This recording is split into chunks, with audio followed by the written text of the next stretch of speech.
শুভ সন্ধ্যা। আমি Farzana Fahim Adrita, youth policy ফোরামের পক্ষ থেকে সকলকে স্বাগত জানাচ্ছি আচরণগত অর্থনীতি বিষয়ক কোর্সের তৃতীয় সেশনে। আজকে আমাদের আলোচনার বিষয় উদীয়মান অর্থনীতির প্রেক্ষাপটে আচরণগত অর্থনীতির তাৎপর্য, এবং বরাবরের মতো আজকেও আমাদের সাথে ইনস্ট্রাক্টর হিসেবে যুক্ত রয়েছেন বিশিষ্ট অর্থনীতিবিদ ডক্টর সুব্রত রানা স্যার, এবং আমার সাথে কো ফ্যাসিলিটেটর হিসেবে যুক্ত রয়েছেন খালেদ মাহফুজ ভাইয়া। আমরা আমাদের পূর্ববর্তী সেশনে আচরণগত অর্থনীতি কিভাবে কাজ করে সে সম্পর্কে কিছু ধারণা লাভ করেছি এবং কিছু প্রাসঙ্গিক উদাহরণ দেখেছি। আজকের সেশনটিতে আমরা বাংলাদেশের মতো ডেভেলপিং কান্ট্রির কনটেক্সটে কিভাবে আমরা আচরণগত অর্থনীতির ব্যবহারিক প্রয়োগ করতে পারি সে সম্পর্কে জানতে পারবো। আর বিলম্ব না করে আমরা এখন সেশনটিতে চলে যাচ্ছি। Thank you all. First of all, I really appreciate all of you to be in this session. Aage duto session kemon legeche I will take a kind of a feedback later on. If it is helpful, then obviously we will make some progress. আজকে আমি যে জিনিসটা আমরা অনেকগুলো জিনিস দেখলাম, দুদিন ধরে অনেকগুলো ইস্যুস নিয়ে আলোচনা করলাম, যেগুলো অ্যাকচুয়ালি বিহেভিয়ারাল ইকোনমিক্সটাকে একটু বুঝতে সাহায্য করে। আমি যেটা আগেও বলেছিলাম যে আমার একাডেমিক 4-5 বছরের পড়াশোনা 3টে সেশনে করাটা আমার কাছে একটু চ্যালেঞ্জিং মনে হচ্ছিল, বাট বিকজ অফ দ্য আপনাদের সবার পার্টিসিপেশনের জন্য I have been able to make it in 2 session. তো আজকে সেশনে আমি এটা একটু দেখাতে, যেটা বলার চেষ্টা করবো সেটা হচ্ছে যে how it's actually impacting public policy. আর এই পুরো কাজটাই যেহেতু আপনারা সবাই পাবলিক পলিসি ফোরামের সঙ্গে যুক্ত, অবভিয়াসলি এইটাতে আপনাদের ক্ষেত্রে একটু বেশি রেলেভেন্সটা থাকবে। আপনারা যেহেতু পলিসি নিয়ে কাজ করতে চাইছেন বা অনেকে পলিসি নিয়ে কাজ করেন, তো আজকে আমি সেই জিনিসটাকেই একটুখানি দেখার চেষ্টা করব যে পাবলিক পলিসিতে এখন কিভাবে বিহেভিয়ারাল ইকোনমিক্স ইউজ হচ্ছে, এবং এইটা আজকের দিনে পাবলিক পলিসি যারা তৈরি করে বা যারা পলিসি ইমপ্লিমেন্ট করে তারা বিহেভিয়ারাল ইকোনমিক্সটাকে কিভাবে দেখে। তো সেইটা নিয়ে আজকে আমি একটা কথা বলবো। প্রতিদিনের মতো আমিও চেষ্টা করব আজকে কিছুটা আরো কিছু কেস নিয়ে আসা, যে কেসগুলোর একটা পলিসি ইমপ্লিকেশনটাকে আজকে আমরা একটু আলোচনা করব। এই প্রথমে আমি ভেবেছিলাম শুধুমাত্র বাংলাদেশ স্পেসিফিক কেস আনতে, পরে একটু ভেবে দেখলাম যে আমি যে কেসগুলোর কথা আজকে বলবো it is relevant two Bangladesh as well. It's সেই অর্থে এইটা রেলেভেন্স যে কোনো জায়গাতেই আছে, যেখানেই মানুষ আছে সেখানে এইটা রেলেভেন্স আছে। Actually in the context of Bangladesh এটাকে কি করে আমরা ব্যবহার করতে পারি, কি করতে পারি, সেটা আমরা ওই পরে অ্যাকশন ল্যাবে গিয়ে একটু কথা বলবো এবং আমরা একটু হ্যান্ডস অন করার চেষ্টা করব। ওকে, সো আজকে সেশনটা আমি চেষ্টা করব একটু অন্য দিনের থেকে একটু শর্ট করার, কেননা আমার কাছে একটা ফিডব্যাক ওয়াইপিএফ এর সবাই যেটা বলেছেন যে আমাদের পরে কোশ্চেন আনসারের সময়টা অনেক কম হয়ে গেছে। তো আজকে আমি চেষ্টা করব যে যাতে করে you will all get more time to really ask questions, get clarifications and তো সেটা যদি করা যায়। ওকে, তো প্রথমেই যেটা ইয়েস, তো প্রথম প্রশ্ন যেটা সেটা হচ্ছে পাবলিক পলিসি জিনিসটা কি, এটা হয়তো আপনারা সবাই জানেন। পাবলিক পলিসি, যাকে ফাদার অফ পাবলিক পলিসি বলা হয়, থমাস ডাই, খুব সম্ভবত ফ্লোরিডাতে পড়াতেন, if I am not wrong, kind of McKenzie professor ছিলেন। এখন অনেক বয়স হবে বোধহয়, উনি if I am not wrong 35-এ বোধহয় ওনার জন্ম হয়েছিল, 1935-এ বাইরে বাসার সময়। তো I always believe his definitions is very smart and very direct. Public policy হচ্ছে সেটাই যেটা গভর্নমেন্ট করতে চায় বা করতে চায় না। Public is actually stands from the government. তো সেই জায়গা থেকে policy means the activities they really like to do, বা করতে চায় না। তো পাবলিক পলিসি যেটা করে সেটা হচ্ছে একটা গুড পাবলিক পলিসি। আমি এখানে দুটো জিনিস আনার চেষ্টা করছিলাম, the difference between a good public policy and effective public policy. Good public পলিসিটা অনেকটা নিউ ক্লাসিক্যাল ইকোনমিক্স এর, সবকিছু ভালো হতে হবে, মানুষের ভালোর জন্য কি কি করা দরকার সেটা যাতে মাপা যায়, হ্যাঁ, পজিটিভ রেজাল্ট যাতে পাওয়া যায়, সো সেইগুলোকে আমরা বলি গুড পাবলিক পলিসি। কিন্তু বাস্তবে দেখা যাচ্ছে যে পাবলিক পলিসিটা গুড হলেই যে সেটা মানুষের কাছে খুব গ্রহণযোগ্য হবে সেটা না হতে পারে। এবং সেই জন্য the issue of effective public policy came in. মানে ইফেক্টিভ পাবলিক পলিসি হচ্ছে যেখানে আমরা যে ডেমোক্রেটিক ইনস্টিটিউশন বা প্রসেসের মধ্যে দিয়ে যেতে চাই, যেখানে গভর্নমেন্ট ফাংশন করে এবং যে ইনস্ট্রুমেন্ট গুলো জাস্টিস সার্ভ করে, যেখানে অ্যাক্টিভ সিটিজেনশিপ পার্টিসিপেশন হয় এবং সেইটা এফিশিয়েন্টলি হয় কিনা। তো এবং এইখানে একটা খুব ইম্পর্টেন্ট ইস্যু আছে পাবলিক পলিসিতে, which is a great matter of debate, যে অ্যাকচুয়ালি পাবলিক পলিসি কোনো পলিটিক্যাল রিফ তৈরি করার কথা নয়। মানে it should be for all the people, all the citizens in a given geography. কিন্তু আজকে এত বছরে পাবলিক পলিসি স্পেসে যারা কাজ করেন তারা হয়তো আমার সঙ্গে একমত হবেন। Public policy also become huge areas of kind of contention. সবসময় যে পাবলিক পলিসিটা খুব ভালোভাবে হয়েছে তা নয়, কারণ এর বিপক্ষে সপক্ষে অনেক কিছু কথাবার্তা হয়। Not every public policy actually helps every people in this things, কিন্তু মেজরিটির কাছে ভালো করার পৌঁছানোর একটা চেষ্টা করা হয় পাবলিসে।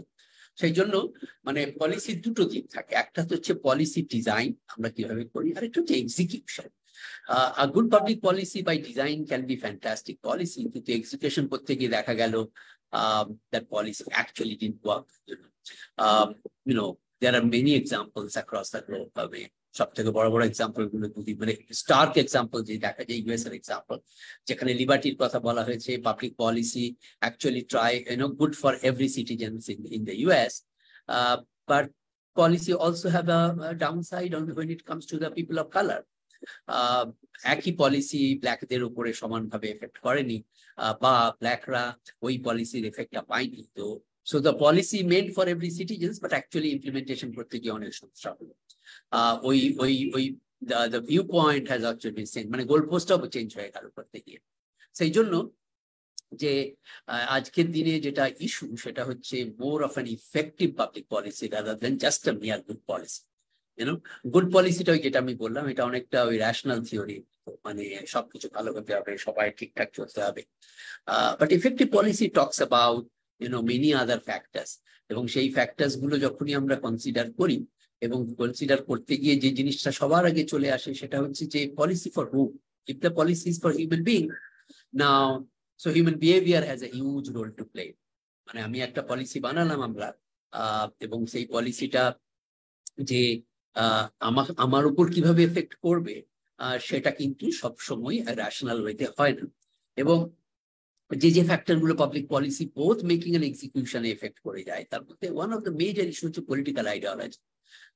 যে গভর্নমেন্টই চাষে তার পেছনে তো তার একটা পলিটিক্যাল আইডিওলজি থাকে। In the case of Bangladesh, it can be Awami League, PNP, Jatiyo Party. In case of India, it's National Congress, BJP, Communist Party of India. এরা সবাই যদিও এদের ultimate goal is to do good for the citizen, কিন্তু এদের সবাই রাস্তাটা কিন্তু এক। প্রত্যেকের political ideology is not the same. The end result, end goal may be, everybody try to, make the country great, good for the citizen. কিন্তু রাস্তাটা সবাই এক। It has been determined and influenced by the political ideology. So political ideology play a major role in policies. তো একই জিনিস এক একটা রাজনৈতিক দল তারা একভাবে দেখার চেষ্টা করে। On top of that, আরেকটা জিনিস খুব ইম্পর্টেন্ট হয়ে যায় পাবলিক পলিসির ক্ষেত্রে, সেটা হচ্ছে কি পরিমাণ benefit and cost involved into this. মানে এই পলিসিটা যদি আমি এখানে ইমপ্লিমেন্ট করি, so what are the kind of benefits and cost in terms of both political, social and economic I would like to get. এবং এখানে একটা কনস্টিটিউয়েন্সির ইস্যু আছে। কনস্টিটিউয়েন্সি মানে policy also has a targeted audience. মানে আমরা যতই বলি this policy is meant for everybody, but actually it's not meant for all the policy. মানে ওয়ান ফিট ফর অল হয় না। তার ফলেই গুড পাবলিক পলিসি ফল্টার্স, মানে আইডিয়াল পাবলিক পলিসি ফল্টার্স, বিকজ আমরা মনে করি বোধহয় সবাইয়ের জন্য একই পলিসি বানানো যাবে, সেটা কিন্তু হয় না। Because it also focus to certain ethnicity, certain community, and on top of that my own supporters. মানে আমি যে পলিটিক্যাল আইডিওলজিতে আমি বিশ্বাস করি, সেই পলিটিক্যাল আইডিওলজিকে যারা বিশ্বাস করে, policy also try to touch upon them more than the others. তো এই ইস্যুগুলোকে কিন্তু যত দিন যাচ্ছে পিপল আর স্টার্টেড রিকগনাইজিং। আর আগে যেটা হতো সেটা হচ্ছে যে আমরা এগুলো জানতাম, কিন্তু এগুলোকে আমরা ইগনোর করতাম, মানে ইগনোর ইন আ সেন্স আমরা বলতাম না না ওটা ভেবে লাভ নেই, পলিসি সবার জন্য সমান হতে হবে, ইট ডাজন্ট ম্যাটার। এই জন্য একটা কথা আছে, when you fight in an election, you represent that particular political party. But when you become the prime minister or president, then you become the prime minister, president of the country. So that means you actually represent the entire citizens. কিন্তু না এটাও মানে in Real sense এই জিনিসটা মানে 100% হয় না, 100% হয় না বলেই ওই গ্যাপ গুলো তৈরি হয়। এবং সেইটা যত দিন যাচ্ছে পাবলিক পলিসি মেকাররা রিয়েলাইজ করছে যে লুক এমন একটা পলিসি বানাতে হবে, এমন একটা পলিসি হওয়া চাই যেটা কিন্তু ডাইনামিক হতে হবে। It should have that capability to adjust the policy itself to really include as many people as possible. এটা ইফেক্টিভ হতে হবে, মানে আমরা যেটা বলছি সেটা মানে ইমপ্লিমেন্টেবল হতে হবে। There are policies which is actually not implementable, তো সেটা হতে হবে। এবং এটা পলিসিটা কিন্তু টু গুডও করতে হবে, মানে ভালো করার জন্য পলিসি বানাতে হবে, যাতে এটা নিয়ে there should not be political rift, there should not be distress, there should not be trouble to section of the people. তার মানে এইটা না অনেকটা প্যানাসিয়ার, মানে আমরা এমন একটা জিনিস চাইছি যাতে করে সবকিছুই যাতে হয়, বাট রিয়েল সেন্স সেই সবকিছু পেতে গেলে যেটা দরকার সেটা হচ্ছে irrationality, because many of the things what we do is irrational in that particular context. So এই জিনিসটা now people slowly, I mean, late 80s, early 90s, if policy makers and economists really like to know this one, they have জানতেন এটা হবে, কিন্তু রিকগনিশনটা অত ছিল না। সেই রিকগনিশনটা আরো পরে, মানে এই সেঞ্চুরিতে এসে এই রিকগনিশনটা কিন্তু অনেক স্ট্রং, এবং বেশ কিছু কিছু পলিসি যাদের পরে যেগুলো তৈরি হয়েছে সেগুলো কিন্তু just keeping in that view যে এইটা দিয়ে কিন্তু এই ইফেক্টিভনেসটা বাড়াতে হবে, মানে just being a good policy may not be good for everyone. Policy কেমন সেটা কিন্তু মূলত চেষ্টা হয় পারসেপশন। এটা পলিটিক্স এর মতোই, politics is all about perception, এবং এইটার কারণেই দেখবেন পলিটিশিয়ানরা নানা রকম জিনিস করে টু ক্রিয়েট আ পারসেপশন।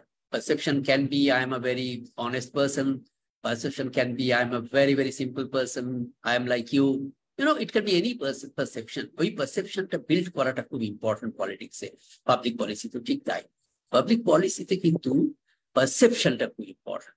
এই আমি একটা পাশে একটা কার্টুন দিয়েছি, মানে he is a very famous cartoonist in our country, R K Laxman, মারা গেলেন কয়েক বছর আগে। He is one of the greatest cartoonist, উনি কন্টেম্পোরারি পলিটিক্স এর উপর কার্টুন বানাতেন। তো ওনার একটা ভেরি ইন্টারেস্টিং কার্টুন এটা, যে গভর্নমেন্টের লোকজন এসে বলছে যে তোমার যা আছে সব আমায় দিয়ে দাও। So basically I will take everything from the common man in the form of taxes, in the form of levy, in the form of everything. আর এইটাই বলি যে এটা যদি দাও তাহলেই তোমার ভালো হবে, নাহলে তোমার অবস্থা খুব খারাপ হয়ে যাবে। উই আর অ্যাকচুয়ালি তো এইটা থেকে না একটা খুব ইন্টারেস্টিং ডাইলেমা তৈরি হয়, মানে এটা একটা very typical common syndrome kind of perpetual. সেটা হচ্ছে যে আমরা যারা ভোট দিই, মানে particularly I'm talking about democracy, thriving democracy, যেখানে রেগুলার একটা ইলেকশন হয়, we have that opportunity to choose our leader. তো সেখানে ইলেকশনে যখন ক্যাম্পেইন শুরু হয় তখন every voter feels like a king, মানে তখন ক্যান্ডিডেটরা তার বাড়িতে বাসায় চলে আসে, মানে তাকে অত্যন্ত সম্মান দেয়, ওকে নানা রকম কথা বলে, and you feel like yes, your vote that matters, that counts. তো you feel really great. কিন্তু তারপরেই দেখা যায় ভোটটা মিটে গেলেই আর তাদের দেখা পাওয়া যায়, মানে ডিপেন্ডিং অন দ্য সাইকেল, সেটা 5 বছর হতে পারে, 4 বছর হতে পারে, যে দেশ যেমন ভাবে করে তাকে আর কোনদিন দেখতে পাওয়া যায় না। It doesn't come kind of তো তখন না as a voter you feel insignificant, মানে তো আগে ঠিক কয়েকদিন আগেই ভোটের আগে আমার মনে হচ্ছিল আমার একটা ভোট কত ইম্পর্টেন্ট, আর আজকে ভোটটা হয়ে যাওয়ার পরে I become really completely dejected, because আমাকে আর তো মানে I am not in the landscape, মানে তো এই জিনিসটা কিন্তু ভেরি কমন। এটা কিন্তু পলিসির ক্ষেত্রে হয়, পলিসি যদি ইনক্লুসিভ না হয় তাহলে কিন্তু you always feel that okay এই পলিসিটা তৈরি হয়েছিল কিন্তু এটা আমার জন্য না, ইট রিয়েলি। আর এই আমার জন্য নয়, এটা কিন্তু পিওরলি পারসেপশন থেকে তৈরি হয়। এই দুটো সেশনে আমরা যেটা দেখলাম সেটা হচ্ছে যে হিউম্যান মাইন্ড তো একেবারে অন্যরকম ভাবে কাজ করে। হিউম্যান মাইন্ড তো রেশনালি কাজ করে না, সবসময় তো 2+2=4 হয় না, আমরা তো অন্যভাবে ভাবি, অন্যভাবে দেখার চেষ্টা করি, অন্যভাবে আমাদের ব্রেনটাও কাজ করে। তো it's also true for the public policy, মানে একটা পলিসি তৈরি হলো, সেটা কি ভালো কি খারাপ, সেটা আমার কাজে লাগবে কি লাগবে না, it largely depends on the perception. আর পারসেপশনের গল্প যখনই চলে এলো, তখনই পিপল লাইক আস, যারা বিহেভিয়ারাল ইকোনমিক্স নিয়ে কাজ করি, we got enthusiastic because আমাদের বোধহয় একটু কাজ পাওয়া যাবে, মানে so it become more important for us to really look into how that whole thing pans out. But end of the day, it's a quintessential common man. ওই যে পরের যে ছবিটা, ওটাই মানে লক্সমানের একটা মানে ল্যান্ডমার্ক মানে কার্টুন, যেখানে উনি বলছেন যে কমন ম্যানস আর দা, মানে একে পেরে ফেলা যায় না, মানে যতই কষ্ট হোক যাই হোক, he always try to remain happy and try to really adjust everything. তো এই আমরা যে সবসময় অ্যাডজাস্ট করি কিছু না কিছুর সঙ্গে, that's actually the essence of that perception. তো এই পারসেপশন থেকে এই জিনিসগুলো তৈরি হয়। নাও পাবলিক পলিসি যেহেতু সরকার দেখে, মূলত গভর্নমেন্ট থেকে দেখে বা গভর্নমেন্ট রিলেটেড ইনস্টিটিউশনস করে, তো তাদের কাছে ইস্যুগুলো কি, n number of issues. So public policy issues can be social security, it can be jobs, it can be safety, healthcare, climate change. So মানে the list is going on and on and on. আর এই সবকটা জিনিসে কিন্তু কোনো না কোনো ভাবে হয় আমাদের সবাইকে, না হলে সেকশন অফ দ্য পিপল সিটিজেনকে এফেক্ট করে বা টাচ করে, তাই না? তো এই জিনিসগুলোকে আমাদের এই ইস্যুগুলো কিন্তু আমরা অ্যাজ এ প্রাইভেট লাইফে or as a private intervention আমরা সলভ করতে পারি না। তো it needs to be solved or needs to, মানে attempt should be made by the government. That's why it becomes public policy. তো এইগুলো সবই একটা করে পাবলিক পলিসি দরকার, এবং এই পাবলিক পলিসি গুলোই কিন্তু আমাদের লাইফকে গভর্ন করে। তো take the case of public transport for example, মানে আমি এখন প্রায় প্রতি মাসে ঢাকায় আসি একবার করে। তো you look at the public transport system in Dhaka, like many other cities, I mean, যে বাসগুলো মানে আমি যেখানে থাকি সেখান থেকে যখন আমি আমার বনানীর অফিসে যাই, তো I have seen that buses they drive like a mad, একটা বাসও আমি দেখি না যে স্ক্র্যাচ প্রুফ আছে, মানে প্রত্যেকটা বাসের বডিতে অসংখ্য স্ক্র্যাচ, মানে এখানটাতে পড়ে গেছে, ওখানটা ভেঙে গেছে, and all this that means মানে বিভিন্ন জায়গায় ধাক্কা লেগেছে, ঠক্কর লেগেছে, এই করতে করতেই যাচ্ছে। So that means also public transport quality to a large extent in emerging economy is very bad. আর প্রত্যেকটা বাসে অসম্ভব ভিড়, মানে তো এই যে মানে so how do you solve this problem? And solve the problem is that government should have a proper robust public transportation policy, এবং সেই পলিসিটাকে মাথায় রেখে কিন্তু Dhaka is also expanding. Dhaka is now having BRT, Dhaka is now having metro. So এই যে নানা রকম জিনিসগুলো আসছে is actually to help people যারা পাবলিক ট্রান্সপোর্ট ইউজ করে, যারা পাবলিক ট্রান্সপোর্ট ইউজও করে না, যারা নিজেদের গাড়িতে যাতায়াত করে, still they coming under the realm of public policy, because রাস্তাটা তো সরকার বানিয়েছে। তো if the road is not in good shape, if the road is not properly done, তো you are also going to be affected for that. তো public policy কিন্তু সেই অর্থে শুরুটা এবং করতে হবে সরকারকে বা গভর্নমেন্টকে থ্রু, এবং এই পলিসিটা যত রোবাস্ট হবে, যত ইফেক্টিভ হবে, তত পলিসিটা যাদের জন্য করা তারা অ্যাকসেপ্ট করতে শুরু করবে। আমরা একটা সেশনে ফ্রি রাইডিং এর কথা বলেছি, তাই না? তো আজকে যদি মানে one of the greatest challenges of the public policy, I mean particularly transportation A free riding, মানে আজকে রাস্তাঘাট যদি খারাপ হয়ে যায়, so it affects everybody, so not only from a point of view of economics and commerce, but also point of view of your own safety, or your own comfort and all. তো সেইগুলো খুব জরুরি। তার মানে রাস্তাটাকে ভালো রাখাটার কিন্তু দায়িত্বটা citizen, তাই না? তো there are something to be done, কিন্তু সেইটা যদি পলিসি অ্যালাউ না করে, পলিসি যদি ওটাকে এনকারেজ না করে, তাহলে কিন্তু লোকে করতে চাইবে না। তো এই জন্য আমরা সবসময় একটা বলি না যে আমরা কিছু হলেই সরকারের দোষ দিই। আমার মনে আছে এটা অনেক বছর আগে স্টুডেন্ট, তো আমি যেখানে পড়াশোনা করতাম ওখান থেকে আমি মাসে একবার করে উইকেন্ডে আমার বাড়িতে আসতাম। তো and every time is a train ride, and people used to tell that if the train is late or running late, it's telling this is because of these bad policies of the government. তো আমার খুব মজা লাগতো, ব্যাপারটা বোঝার চেষ্টা করতাম that how this animal of like government looks like. Government তো আমাকে আপনাকে নিয়েই, তাই না? So we are also part of that same government. But when it comes to public policy, custodian যেহেতু গভর্নমেন্ট, অতএব ওই আমার কিন্তু আর দায়িত্ব নেই কিছু, মানে I really feel kind of not really kind of associated with that kind of things. তো এটা কিন্তু ডিজাইনের ইস্যু, মানে পরে অনেক পরে এসব নিয়ে পড়াশোনা করতে গিয়ে কাজ করতে গিয়ে দেখেছিলাম যে এটা ডিজাইন ইস্যু। এটা লোকের দোষ দিয়ে লাভ নেই, সরকারকে দোষ দিয়ে লাভ নেই, পলিসি ডিজাইনটাতে সমস্যা ছিল। তার ফলে পলিসিটা কিন্তু পারসেপশন ক্রিয়েট করেছে যে এটা যেটা দিয়ে যেটা হচ্ছে সেটা তো আমার জন্য হচ্ছে না। এবং ডেমোক্রেসিতে যেটা হয় সবসময় মনে করি আমার মতের একটা মূল্য আছে, আমাকে তো জিজ্ঞাসা করে বানাই, তাই না? তো এখন যদি খারাপ হয় তো আমার কি দায়? তো এই জিনিসটা কিন্তু ডিজাইন ইস্যু, এবং এই ডিজাইন ইস্যুটা রেশনাল থিওরি দিয়ে সলভ করা যাচ্ছিল না এবং যাচ্ছেও না, এটা করা যাবেও না। তো তখনই মনে হলো যে যেহেতু পলিসিটা মানুষের জন্য বানানো হয়েছে, তার মানে পাবলিক পলিসি যখন ফ্রেম হবে তখন হিউম্যান বিহেভিয়ারকে কনসিডার করতে হবে। So the second generation public policy makers are also started including psychologists. Psychology নিয়ে পড়াশোনা করতে শুরু করলেন, লোকজনকে নিয়ে এলেন এবং ওরা দেখার চেষ্টা করলেন যে পলিসি যাদের জন্য করা তাদের হিউম্যান বিহেভিয়ারটা কিভাবে ইম্প্যাক্ট। কিন্তু আরো পরে দেখা গেল শুধু হিউম্যান বিহেভিয়ার দেখলে হবে না, যেটা দেখতে হবে সেটা হচ্ছে এই human behaviour inspire decision making capability.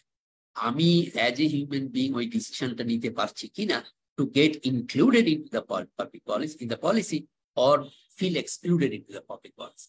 তো এই জিনিসটা কিন্তু খুব ইম্পর্টেন্ট ইস্যু হয়ে দাঁড়ালো। এবং আমি এখানে অনেকগুলো আফ্রিকান মাস্ক ইউজ করেছি, মানে অ্যাজ এ মেটাফর। আমরা সবাই এই রকম, এর পেছনে যে মুখটা কিন্তু সবাইরই এক, but we actually show our emotions in a different context, in a different way, you know. তো এইটা অনেকটা মাস্কের। তো একই মানুষ সে যখন বিভিন্ন রকমের মাস্ক পরে, আমি এখানে একমাত্র মাহফুজকে আমি জানি যে অনেকটা বছর আফ্রিকায় কাটিয়েছে, আপনারা অন্যরা কেউ আফ্রিকায় কাটিয়েছে জানি না। I spend a long years in Africa. তো ওইখানে না এই মাস্ক পরে basically mask is use to express your emotions. তো বিভিন্ন রকমের ইমোশনের জন্য মাস্ক ইউজ করা হয়। তো অ্যাকচুয়ালি এইটাই হচ্ছে এসেন্স, মানে human beings are different, human beings have different emotions, human beings behave differently, এবং এই সব জিনিসটাই এফেক্ট করে বা ইনফ্লুয়েন্স করে দ্য ডিসিশন মেকিং ক্যাপাবিলিটি। তো এই ডিসিশন মেকিং ক্যাপাবিলিটিটাকে যখন আমরা মানে পলিসি মেকিং এর মধ্যে নিয়ে আসার চেষ্টা করলাম, that's the starting point of use of behavioural economics attitude, যে আমরা বিহেভিয়ারাল ইকোনমিক্স যে ডিজাইনে ইউজ করতে পারি কিনা। না, যত দিন যাচ্ছিল তত আমরা দেখতে পাচ্ছি যে people are started recognizing that yes, insights of behavioral economics probably would give us that answer, that how to make an effective public policy. You know, policy making is a domain knowledge.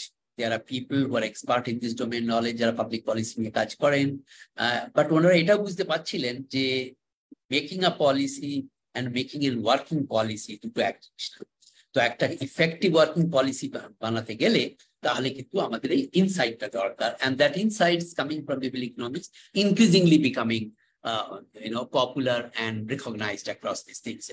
কারণ ওই যেটা আমি বললাম যে আমরা এই দুদিন ধরে দেখেওছি যে হিউম্যান ডিসিশন মেকিংটা কিন্তু অনেক কিছু জিনিসের উপর ডিপেন্ড করে, সাইকোলজিক্যাল বায়াসের উপর ডিপেন্ড করে, we also have lot of cognitive limitations এর উপর ডিপেন্ড করে। তো এইগুলো যেহেতু করে, and there are lots of expressions and evidences are in front of us, তো এইটাকে ইগনোর করা যাচ্ছে না। মানে আমি আবার বলি, মানে একাডেমিক্সে যেটা হয় একটা টার্ফ ওয়ার, মানে ফিজিক্সের লোকেরা কেমিস্ট্রির লোকের সঙ্গে কথা বলে না, কেমিস্ট্রির লোকেরা সাইকোলজির লোকের সঙ্গে কথা বলে না। যদিও we use a term call multidisciplinary, কিন্তু ট্রু সেন্স মাল্টিডিসিপ্লিনারি করাটা একাডেমিক্স জিয়াদের পক্ষে একটু কষ্টকর হয়ে যায়। হ্যাঁ, কিন্তু এখন না অবস্থাটা সেই বাংলায় একটা কথা আছে, দেয়ালে পিঠ থেকে যাওয়ার মতো। The people who are into the policy forum, তাদের তো আর কোনো উপায় নেই, they have to really look into this insights, মানে না হলে দে উড বি ইররিলেভেন্ট হয়ে যাবে, মানে কদিন বাদে আর ওই পলিসি মেকার, ওই পলিসির আর কোনো ভ্যালু থাকবে না, and thereby their knowledge and their talent and their expertise will be questionable. তো এই জিনিসটা কিন্তু হতে শুরু করলো, এবং এইটা যখন হতে শুরু করলো, এবং এইটা করতে গিয়ে যেটা সবার আগে রিকগনাইজ যেটা করলো সেটা হচ্ছে যে মানে এই বিহেভিয়ারাল ইনসাইটটাকে যদি আমরা কাজে লাগাই তাহলে যে জিনিসটা হবে সেটা হচ্ছে যে এই যে আমাদের লার্নিং এর যে কস্ট, মানে আমি একটা পলিসি তৈরি করলাম, ইমপ্লিমেন্ট করে যখন বুঝতে পারলাম যে না এটা কাজ করছে না, তো it needs either a revision or amendment, এই যে কস্ট, এই কস্টটা কমে যাবে। কারণ আমি তো আগে থেকে সেটাকে রিকগনাইজ করেছি যে এই মানুষ এইভাবেই ব্যবহার করে, and that's the way human being behaves, and even as an economic entity they behaves like that. তো পাবলিক পলিসির উদ্দেশ্য যদি থাকে যে yes we will offer a citizen better societal life and that life that would be also cost effective, তাহলে তো economics চলেই আসে, এবং ইকোনমিক্স যদি চলে আসে তখন এই কস্টটাকে কমাতে কিন্তু হবে, because the cost of redoing a policy many a times is not only prohibitively expensive, many a times এটা কিন্তু মানে ওই মানে তীর চলে যাওয়ার মতো, once you put the arrow from your these things, I mean you can't get it back, বুলেটের মতো একবার গুলি চালিয়ে দিলে গুলিটাকে তো ফেরত আনা যায় না, তো এটা সেই রকম। তো policy become that way unidirectional, তো সেইখানে কিন্তু এটা একটা আরেকটা যেটা সেটা হচ্ছে যে এইটা করতে গিয়ে তখন ইস্যুটা এলো যে how do we include behavioral economics into the design, কেন প্রত্যেকটা ইস্যুর প্রত্যেকটা সাবজেক্ট একটা রিগর আছে, when you make public policy or so it has a rigor, মানে এর একটা ফর্মুলা আছে, এর একটা এসওপি আছে, স্ট্যান্ডার্ড অপারেটিং প্রিন্সিপলস আছে, আমরা পলিসি এইভাবে বানাই। তো সেখানে আমি এটাকে ইনক্লুড করবো কি করে, how do we do that? কেননা বিহেভিয়ারাল ইকোনমিক্স এর ইনসাইটটা যেটা বেশি করে দেয় সেটা হচ্ছে যে অপারেশনালাইজ করতে গেলে কি করতে হবে, এবং অপারেশনালাইজ করতে গেলে যে বাধাগুলো আসতে পারে সেটা যেহেতু আমরা আগে থেকে অ্যান্টিসিপেট করছি, তাহলে সেটাকে আমি ডিজাইনে আনবো কি করে। মানে অনেকটা এরকম যে আমি প্রবলেমটা জানলেই যে সেটা আমি সলিউশনের মধ্যে ইমিডিয়েটলি নাও আনতে পারি। So we have to think of a rigour, we have to think of a completely different paradigm, যেখানে আমরা এই জিনিসটাকে নিয়ে আসতে পারি। এবং ওইখানেই কিন্তু the true sense multidisciplinary action শুরু হলো, and which is actually demand led. মানে এটাকে সাপ্লাই ড্রিভেন হলে হতো না। মানে আমার মনে হচ্ছে আমি বিহেভিয়ারাল ইকোনমিস্ট, আমাকেও ওই পাবলিক পলিসি মেকার আমাকে ইনক্লুড করা উচিত, কিন্তু আমরা তো দেখলাম দুটো সেশন, এবং আপনারা আরো যত দেখবেন উচিত তো কাজ করে না, মানে উচিত তো সবসময় কাজ করে না। তো তাহলে এটাকে আমি কি করে করবো সেইটা কিন্তু একটা ভাবতে হবে, how are you going to really do it. এবং অনেক টুলকিট তৈরি হয়েছে, মানে ফাইন্যান্সিয়াল সেক্টরে অনেক বেশি টুলকিট হয়েছে। I was tempted to really bring a toolkit, এটা আয়ারল্যান্ডে একটা খুব সুন্দর টুলকিট আছে, ব্যাংক অফ আয়ারল্যান্ড ইউজ করে এটা, এন্ড পরে ওটা ইংল্যান্ডে ইউজ করেছে। তো কিন্তু ওটা একটু টেকনিক্যালি ড্রিভেন, মানে it talks about various instruments, financial instruments like bond and all. So I I was tempted to bring that case in front of you, কিন্তু looking at all the profile of the people আমার মনে হলো এটা বোধহয় loaded হয়ে যাবে, মানে একেবারে ফাইন্যান্সিয়াল মার্কেটের লোকজন না হলে এটা একটু অ্যাপ্রিসিয়েট করতে মুশকিল হবে, because it talks about bond, it talks about various negotiable instrument that determines a financial world. তো সেখানে কিন্তু এই জিনিসটা they include যে হ্যাঁ মানুষ কিভাবে ডিসিশন নেয়, ফাইন্যান্সিয়াল ডিসিশন, কখন স্টকে ইনভেস্ট করে কখন করে না, why people are what should be the framing of the narrative to sell a bond, so তো সেইটা একটা ওরা খুব ভালো টুলকিট বানিয়েছে, and the toolkit is recognized quite a lot in the financial world. তো তার মানে একটা ইনস্ট্রুমেন্ট তৈরি হয়েছে, এই ইনস্ট্রুমেন্টে আমরা বিহেভিয়ারাল ইকোনমিক্স এর ইস্যুটাকে নিয়ে যেতে পারি। এবং এইটা দিয়ে যেটা হয় সেটা হচ্ছে যে আলটিমেটলি পলিসির ইফেক্টিভনেসটা বাড়াতে হবে, তাই না? আমরা যদি যে মানে মানুষের বিহেভিয়ার এবং ইনসাইটটাকে কাজে লাগাতে পারি তাহলে ইফেক্টিভনেসটা বেড়ে যাবে। আমরা সেইভাবেই করবো যেভাবে actually human being behaves, actually human being likes to really look into things. তো আমি চারটে এফেক্টের কথা ফাইন্যান্সিয়াল ওয়ার্ল্ডে থেকে বলার চেষ্টা করছি, which is pretty simple for all of us to understand. Financial ওয়ার্ল্ডের স্ট্যাটাস কোটা খুব হাই। আমরা চট করে আমরা ফাইন্যান্সিয়াল সার্ভিস প্রোভাইডার চেঞ্জ করি না। তার মানে আমাকে যে অ্যাডভাইস করে বা আমি যাদের সঙ্গে কাজ করি, সে ফর এক্সাম্পল ব্যাংক, আমার যদি একটা ব্যাংকার থাকে, আমি কিন্তু প্রতি 4 দিন 5 দিন অন্তর একটুখানি কিছু হলেই আমি ব্যাংকার চেঞ্জ করি না। I remain loyal to my bank. I have problems, I have complain, এরা এইটা করে না ওটা করে না, দাঁড় করিয়ে রাখে, সময় লাগে, but that does not means for every such problem. Even if I have an option, to really change my bankers, we don't do it, kind of করি না।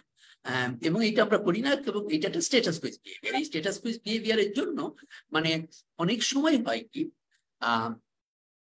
Recognition for good services is not necessarily paid off. তার মানে আমি একটা bank চালাই আর আদ্রিতা একটা bank চালাইছে for example, and নয়ন আমাদের সে ফর এক্সাম্পল আমাদের কাস্টমার আমার, তো নয়ন ইজ ডিস্টার্ব যে আমার মানে সার্ভিসটা খুব ভালো না, not really that smart and all, কিন্তু আমাদের সঙ্গে অনেকদিন ধরে আছে, whereas Adrita is very smart, very savvy, kind of things, but that does not necessarily mean যে ওইটা খুব savvy ব্যাংক, ওটা খুব সুন্দর বলে আমি চট করে এটা ছেড়ে দিয়ে ওখানে চলে যাই। এটা আমরা চট করে করি না, because we think that finance is an issue. এখানে একটা প্রাইভেসির গল্প আছে, তাই না? মানে I can't just go to anywhere to talk about my money, you know. And for that you don't have to be a billionaire, even if you have a few thousand rupees or টাকা, আমরা মনে করি এইটা সবাই সঙ্গে যখন তো একটু তো কষ্ট হচ্ছে, ঠিক আছে, you can manage, kind of things. তো এটা আমরা করি না। যদিও রেশনালি যদি আমরা ভাবি that if I am not getting a service, and somebody else is providing a service, I will definitely go for that service, because আমি তো আমার ওটাকে অপটিমাইজ করার চেষ্টা করি, তাই না? তো এটা আমরা কিন্তু করি না।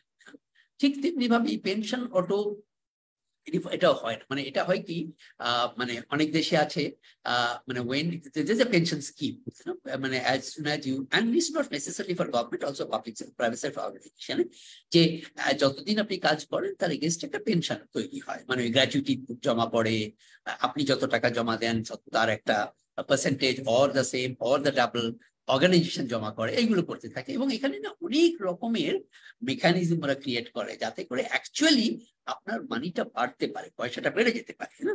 তো কিন্তু এটা আমরা চট করে করতে চাই, এরা আমরা এই জন্য করতে চাই না, আমাদের কিন্তু তখন মনের মধ্যে অনেক কিছু ভয় চলে আসে, এইসব করতে গিয়ে যদি টাকাটা নষ্ট হয়ে যায়,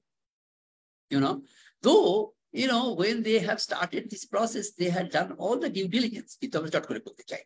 এবং এইটা ফিনান্সিয়াল ওয়ার্ল্ডে খুব স্ট্রং, মানে we may change many things, আমাদের বাড়িতে যে লোকটা সকালবেলায় খবরের কাগজ দিয়ে যায়, if I don't like him, I change the newspaper vendor almost very next day. তো ব্যাংক আমরা ওইভাবে চেঞ্জ করি, আমরা ওইভাবে কোনো ফাইন্যান্সিয়াল প্রোডাক্ট নিই না which is auto generated in nature, মানে অটোমেটিক্যালি হয়ে যায়, আমাকে শুধু একটা মানে কনসেন্ট পাঠাতে হবে, তো সেইটা আমরা চট করে করতে চাই না। ঠিক তেমনি লস অ্যাভারশনটা খুব একটা সেই জন্য আমরা ইন্স্যুরেন্স প্রোডাক্টেও আমাদের এটা খুব সমস্যা হয়। ইন্স্যুরেন্সে যেটা হয় আমাদের মতো দেশে তো আমরা ইন্স্যুরেন্স কিনি না, আমাদের ইন্স্যুরেন্স বিক্রি করা হয়। See, we really don't buy, আপনারা কেউ একটা ইন্স্যুরেন্স কোম্পানিতে গিয়ে বলে আই নিড অ্যান ইন্স্যুরেন্স না, ওরা এসে আমাকে বলে এই ইন্স্যুরেন্সটা নিলে আপনার লাইফটা ইনশিওর হবে, আপনার প্রপার্টি ঠিক থাকবে। তো কান্ট্রিজ লাইক আস, এখানে ইন্স্যুরেন্স বিক্রি করা হয়, এখানে আমরা কিন্তু ইন্স্যুরেন্স কিনি না। But if you go to US, insurance কিনে because they see much better value in insurance to protect his well-being. আমাদের এখানে ঠিক তা। তো আমরা কেন এটা করি, যে আমার তো মনের ভেতরে একটা ভয় থাকে যে এইসব যে করবো আদৌ হবে তো। মানে এই যে লাইফ ইন্স্যুরেন্সে একটা বড় অসুবিধে থাকে, সেটা হচ্ছে ক্লেম পাওয়া। মানে লাইফ ইন্স্যুরেন্সের একটা হচ্ছে if something happens, so that the person died or something, so his or her nominee get the money with the full return and what are the benefits which has been promised. কিন্তু এইটা ব্যুরোক্রেসির জন্য, ইনএফিসিয়েন্সির জন্য অনেকেই পেতে দেরি হয়। তো ওইখান থেকে একটা আমাদের ধারণা তৈরি হয় যে না, এই করে লাভ নেই, কেননা ঝামেলা আছে, তো পাওয়া যায় না। এবার এই পাওয়া যায় নাটা হয়তো 100 জনের মধ্যে 2 জনের হয়েছে, কিন্তু ওইটা কিন্তু ওই যেটা আমি আগে একবার বলছিলাম, ওইটা আমাদের মনে বেশি করে থাকে। আরো যে 98টা লোকের এটা হয় নাই, সেটা কিন্তু আমার মনে থাকে না। আমার এইটাই মনে থাকে যে 2 জন তো পায় নাই। তার মানে I also try to take to generalise, যেহেতু 2 জন পায়নি, এখন হোয়াট ইজ দ্য গ্যারান্টি যে আমি ওই 2 জনের মধ্যে একজন হব না? Ideally speaking, yes, you can also be one of this 2 guys. তো এই জন্য এটা। তারপরে ধরুন এই ইনভেস্টমেন্টের যে হোল্ডিং এর যে ব্যাপার, অনেক সময় হয় কি, এখন নানা রকম ইন্টারেস্টিং প্রোডাক্ট আসে, যে আপনি যদি এখানে ইনভেস্ট করেন এই পাবেন, আপনি যদি মিউচুয়াল ফান্ডে ইনভেস্ট করেন এই পাবেন, আপনি ইকুইটিতে ইনভেস্ট করেন এই পাবেন।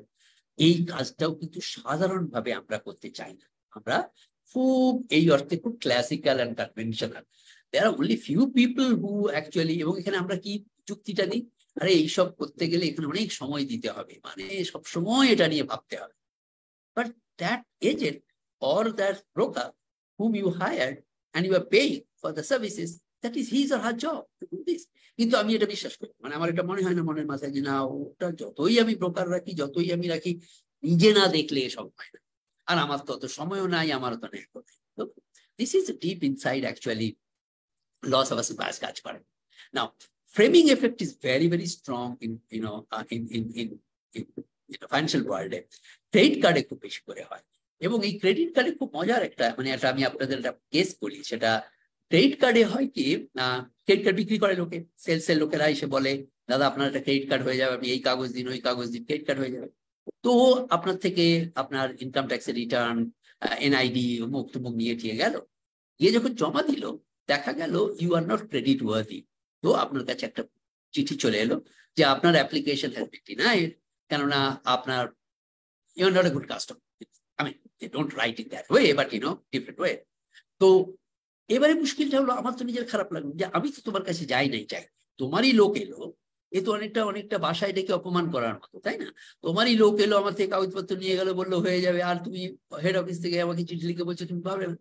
তো what happens, I was a very passive guy, but actually I become your opponent. মানে I become very bitter. তখন আমি আরো 5টা জায়গায় বলতে শুরু করবো সিটি ব্যাংকের লোকগুলো ভালো না, এদের কার্ড খুব খারাপ, তাই?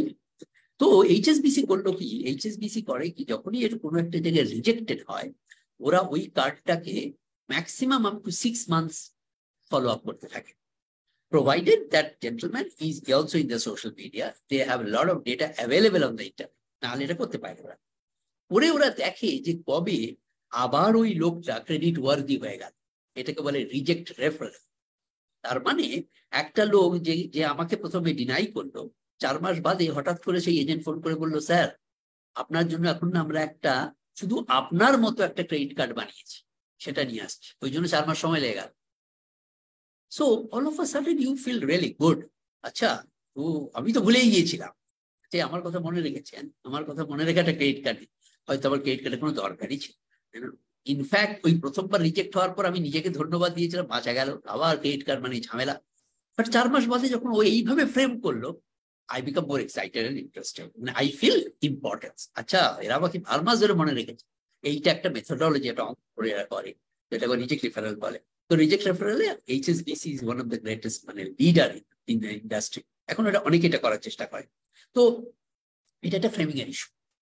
তারপরেই দেখবেন একটা হয়, ওই আমার এখন হয় না, এটা করলে ক্যাশব্যাক পাবে, এটা কিনলে 100 টাকা cashback. So actually if you think carefully, nothing is back. Basically, এটা all included into this, এবং ওইভাবেই ডিজাইনটা করা. কিন্তু যেই ক্যাশব্যাক করলো তখনই কিন্তু আমার মাথায় মনে হলো বাহ, এটা তো ভালো জিনিস. তো is all the framing issue. এবং credit card sale in the last century যদি আমরা দেখি, এটা কিন্তু the application of behavioral economics in credit card and in this kind of digital financial implement বাড়ার কারণটা হচ্ছে কিন্তু they really started acknowledging and incorporating the insights of behavioral economics very strong. অন্য প্রোডাক্টে এতটা না হলেও এখানে কিন্তু অনেক বেশি করে হয়েছে. আরেকটা যেটা হয় সেটা হচ্ছে ওভার কনফিডেন্স. ওভার কনফিডেন্স আমরা আগেও কথা বলেছি, আমরা যখন অ্যানিমেন্টস এর কথা বলছিলাম তখন we talked about confidence, and obviously কনফিডেন্সটা বেশি হলে ওভার কনফিডেন্স হয়. এবং এই ওভার কনফিডেন্সের জন্য কিন্তু আমরা অনেক ইনভেস্টমেন্ট ডিসিশন নিতে পারি. আমার মনে হয় আমি তো জানি এটা আমার দরকার. তো একটু যদি চিন্তা করি মানে মাথায় দেখা যাবে যে it requires certain amount of skill, এবং এই স্কিলটা আমার নেই, অন্যের কাছে আছে, সেখান থেকে আমার নেওয়া দরকার. সেইটা কিন্তু আমরা করি না. তো আমরা সবসময় এটা ওভার কনফিডেন্স করি. তার মানে কি দাঁড়ালো, আজকে যদি ফাইন্যান্সিয়াল ওয়ার্ল্ডে একটা পলিসি বানাতে হয়, মেবি পাবলিক পলিসি টু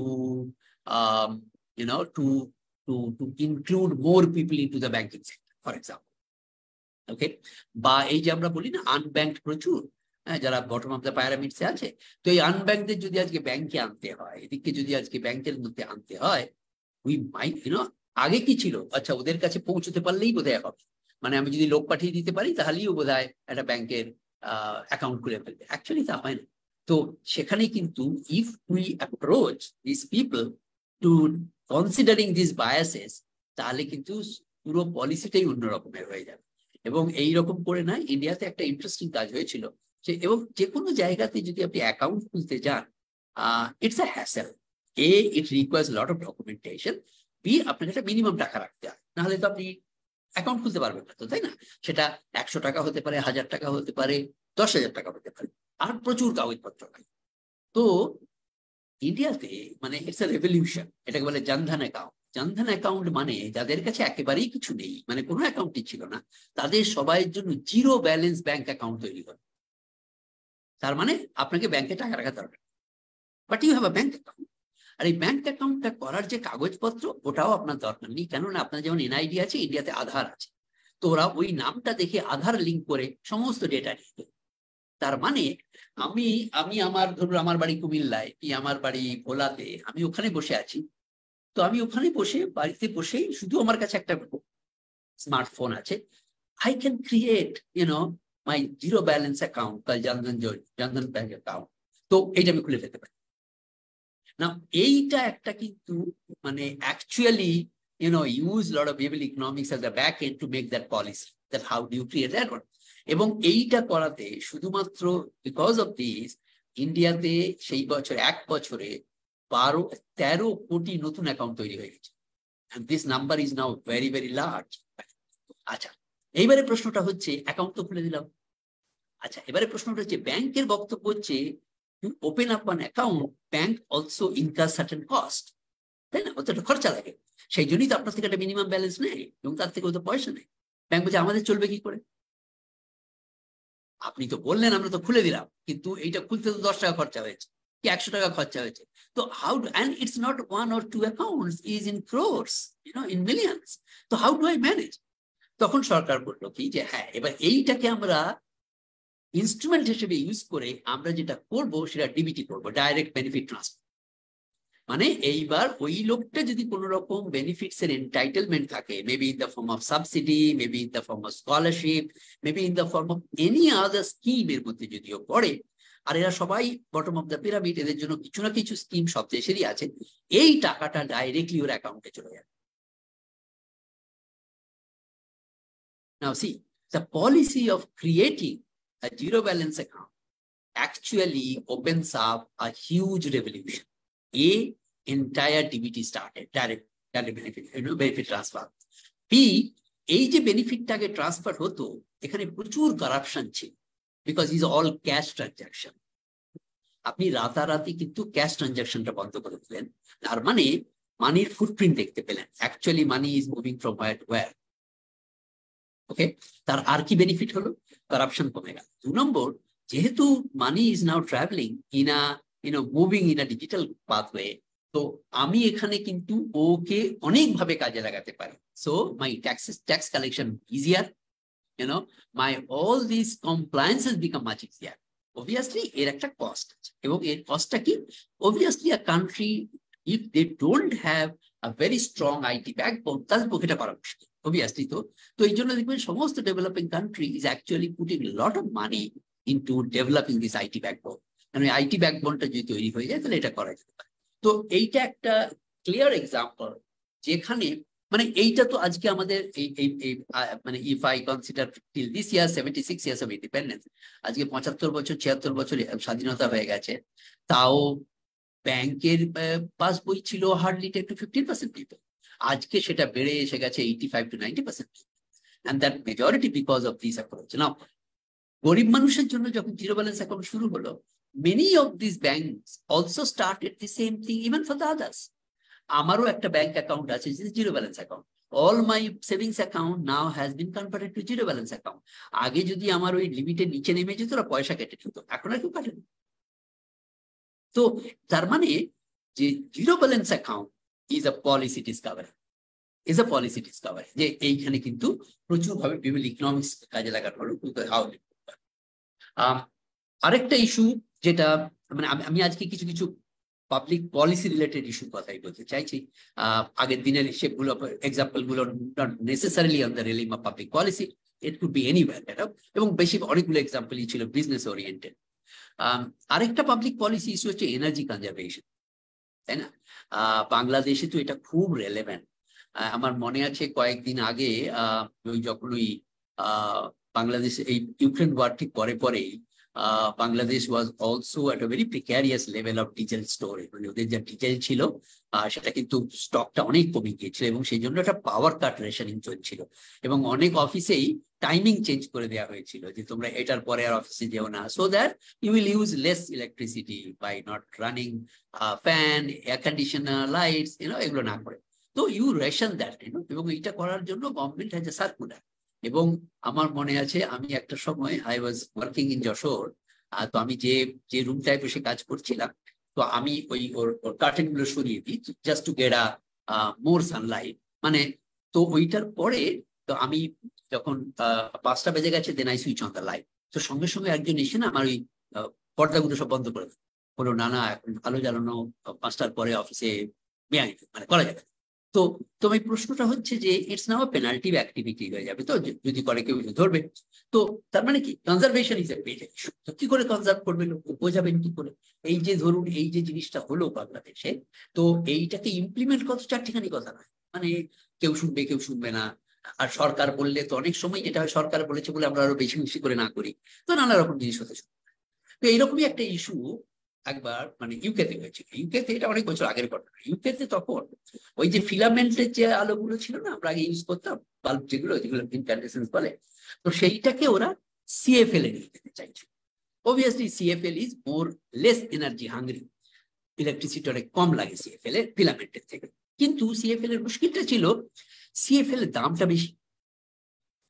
তো এই দুই কারণে লোকে করতে চাইবে না, এবং ওরা যথারীতি ভাবে নিউজ পেপারে ওরা বড় বড় করে অ্যাড দিল যে দেখো তুমি যদি ফিলামেন্ট থেকে সিএফএল এ যাও তাহলে কিন্তু তোমার ইলেকট্রিসিটি খরচ কমে যাবে, ইলেকট্রিসিটি খরচ কমে গেলেই তোমার সেভিংস হবে, কেন তোমার এলো ইলেকট্রিসিটি বিল কমে গেল, তো না? তো এটা সেভিংস হলো, আগে তুমি যেটা দিতে তার থেকে কম দিতে হবে, এন্ড অল দিস করে অনেক কিছু ভালো ভালো কথা লিখে, হ্যাঁ, তো এটাকে আমরা বলি কগনিটিভ নাচ ইউজ করলো, যেখানে মানুষকে বোঝালো যে দেখো এইটা করলে ভালো হবে। তার উপরে আরো অনেক বড় বড় কথা ছিল, করলে দেশের ভালো হবে, জাতির ভালো হবে, পৃথিবী ভালো হবে, and all this kind of things. Now বেশিরভাগ লোক কিনা সেটা পড়ল, কিন্তু কেউ পার্টিসিপেট করছে না। মানে I think is less than 10% people actually participated in this program. তো 6 মাস ধরে অ্যাডভার্টাইজমেন্ট চললো, কোনো কাজ নেই।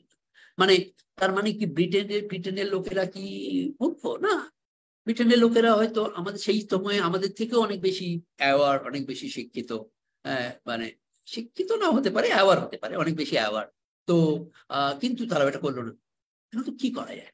তখন দেখা গেল যেটা, তখন ওরা কি করলো, এই পুরো জিনিসটাকে বদলে দিয়ে বললো যে আপনারা যারা যারা চেঞ্জটা করবেন তাদেরকে আমরা সবাইকে একটা করে টোকেন দেব, and token has a value. মানে পার বাল্বে একটা বাল্ব থেকে আপনি যে সিএফএল এ গেলেন, you will probably get depending on the wattage, you will get a 10 shilling এর একটা টোকেন পাবেন। ওকে, now as soon as that incentivization টা এলো, now people are making beelines, সবাই বাড়ির যত বাল্ব আছে নিয়ে গিয়ে সব ফেরত দিয়ে কিনতে শুরু করলো, and get the token. ওকে, যেই টোকেন পেয়ে গেল, টোকেন মানে কি, basically it's a money in a Binance, তাই না? ওটা টোকেনের ভ্যালু হচ্ছে না। আমরা যে যখন যাই না আমাদের বিভিন্ন জায়গায় টোকানে দেয় না যে এইটা আপনি পরের বার নিয়ে আসবেন 10% ছাড় পাবেন, আবার অনেক জায়গায় লেখা থাকে এইটা দিয়ে 500 টাকা লেখা আছে, এটা দিয়ে 500 টাকার জিনিস কিনতে পারবেন, and all these things, so that it's a money in a balance.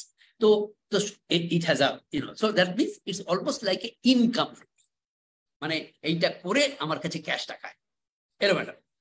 Government is always wiser than others. Government করলো কি, ওটা ওই পরের বাড়ি ইলেকট্রিসিটি বিলের সঙ্গে অ্যাডজাস্ট করে দেয়। ওই একই জিনিস কিন্তু আগের বারই বলেছে, আগের বার তো এই একই কথা বলেছে যে এটা করলে তোমার ইলেকট্রিক বিলটা কমবে, এবারেও তো কমলো, তাই না? অ্যাকশনটা তো কিন্তু একই ছিল, but it's a completely question of framing. এবং ভবিষ্যতে এই জন্য এনিথিং রিলেটেড টু কনজারভেশন, যেখানে একটু হায়ার লেভেল অফ কি বলবো, মানে এক্সপিরিয়েন্স লাগে, একটা এক্সপোজার লাগে, সেখানে কিন্তু আজকে সবাই এই ইউজটা করে। তো ইটস আ পাবলিক পলিসি, যেখানে ধরুন আপনি এমন একটা কিছু করতে, যেমন ক্লিনলিনেস ফর এক্সাম্পল, আজকে যদি মনে হয় রাস্তাকে ঠিক রাখতে হবে, এখানে এটা বলে লাভ নেই, রাস্তা ঠিক রাখলে আপনার, এই যেমন আমরা বলি না, আপনার নেবারহুড যদি পরিষ্কার থাকে তাহলে ম্যালেরিয়া হবে না, এই হবে না, সেই হবে না, মশা কম, অমুক তমুক সব। We really care, we really don't care. তার মানে এই নয় যে আমি খারাপ, যে কেয়ার করে না সেই লোকটা খারাপ করে না, তার মানে এই ন্যারেটিভটা কাজ করে না। তো পাবলিক পলিসি যদি এইরকম গুড ন্যারেটিভ হয়, হ্যাঁ, মানে আমি যেটাকে আমরা ইংরেজিতে বলি মাদারহুড স্টেটমেন্ট, তাহলে তো হবে না, হচ্ছে না। তো you have to really change that, এবং এই ইনসাইটটা বিহেভিয়ারাল ইকোনমিক্স দিয়ে। তো conservation is a major issues for Bangladesh কনটেক্সটেও। আমি নিজে দেখেছি কয়েক মাস আগে এই সমস্যাটা, যে পাওয়ার শর্টেজ, ইউনো, এবং ইট হ্যাজ এ ভেরিয়াস র্যামিফিকেশনস। আরেকটা ইস্যু যেটা এটাও বাংলাদেশের কনটেক্সটে খুবই খুবই ইম্পর্টেন্ট, সেটা হচ্ছে টেকনোলজি ইন এগ্রিকালচার। আমাদের মধ্যে কেউ একজন আছেন, একজন বা দুজন, যারা এগ্রিকালচার ফিল্ডে কাজ করেন। আমি প্রথম দিন যখন জানতে চাইছিলাম যে আপনারা কোন কোন ফিল্ডে কাজ করেন বা কোন কোন জায়গায় আপনাদের interest, I think one gentleman was talking about, মানে উনি এগ্রিকালচার নিয়ে কাজ করেন, এগ্রিকালচারটা নিয়ে জানতে চান অনেক কিছু।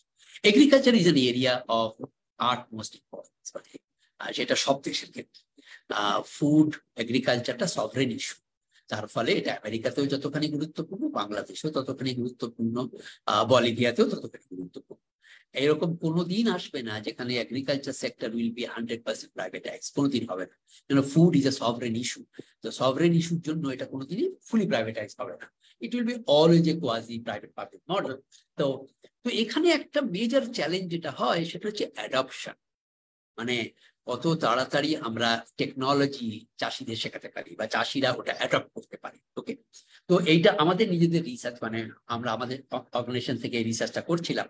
তো এইখানে আমরা একটা ইন্টারেস্টিং ফ্যাক্ট দেখলাম। আমরা দেখলাম যে হাইব্রিড সিড, এখানে I am not going into the judgemental discussion that hybrid ভালো কি খারাপ, কিন্তু হাইব্রিড সিডের একটা যেটা ইমিডিয়েট বেনিফিটটা হচ্ছে এর প্রোডাক্টিভিটি অনেক বেশি হয়, প্রোডাক্টিভিটি অনেক বেড়ে যায়। তো তার ফলে কান্ট্রি লাইক আস, যেখানে many মাউথস to feed, the volume of food is very important. তো হাইব্রিডাইজেশন ইজ নেচারে, হাইব্রিডাইজেশন এমনিতেই হয়, ওটাকে ন্যাচারাল হাইব্রিডাইজেশন বলে। কিন্তু এই হাইব্রিডটা হচ্ছে ম্যানুফ্যাকচার হাইব্রিডাইজেশন, যেখানে সায়েন্টিস্টরা ল্যাবের মধ্যে গিয়ে জিনিসটা করে। ওকে, তো টু অ্যাক্সিলারেট দ্য প্রসেস। তো আমরা দেখছিলাম এই হাইব্রিডাইজেশনে হাইব্রিড সিডের যে use, when it comes to hybrid rice, ইন্ডিয়াতে এর অ্যাডপশন হচ্ছে অ্যারাউন্ড 15 to 18%। তার মানে অনলি 15 to 18% ফার্মার্স যারা রাইস গ্রো করে তারা হাইব্রিড রাইস সিড ইউজ করে। আর when it comes to vegetable, তখন দেখা গেল 85% হাইব্রিড সিড ইউজ করে। নাও এর মধ্যে এমন কিছু লোক থাকবে যারা বর্ষার ধান চাষের সময় হাইব্রিড ইউজ করে না, আবার শীতকালে যখন ভেজিটেবল লাগায় তখন হাইব্রিড সিড করে। এর তো কিছু একটা ক্রস সেকশন থাকবে না, cross section maybe long, cross section maybe small, whatever, কিন্তু এরকম তো কিছু চাষ, এরকম তো নেই আমি শুধু ধান চাষ করি আর সারা জীবন কিছু করি না, আমি তো ভেজিটেবল করি। আবার কিছু লোক আছে শুধু ধান চাষ করে, 2 বার করে 3 বার করে।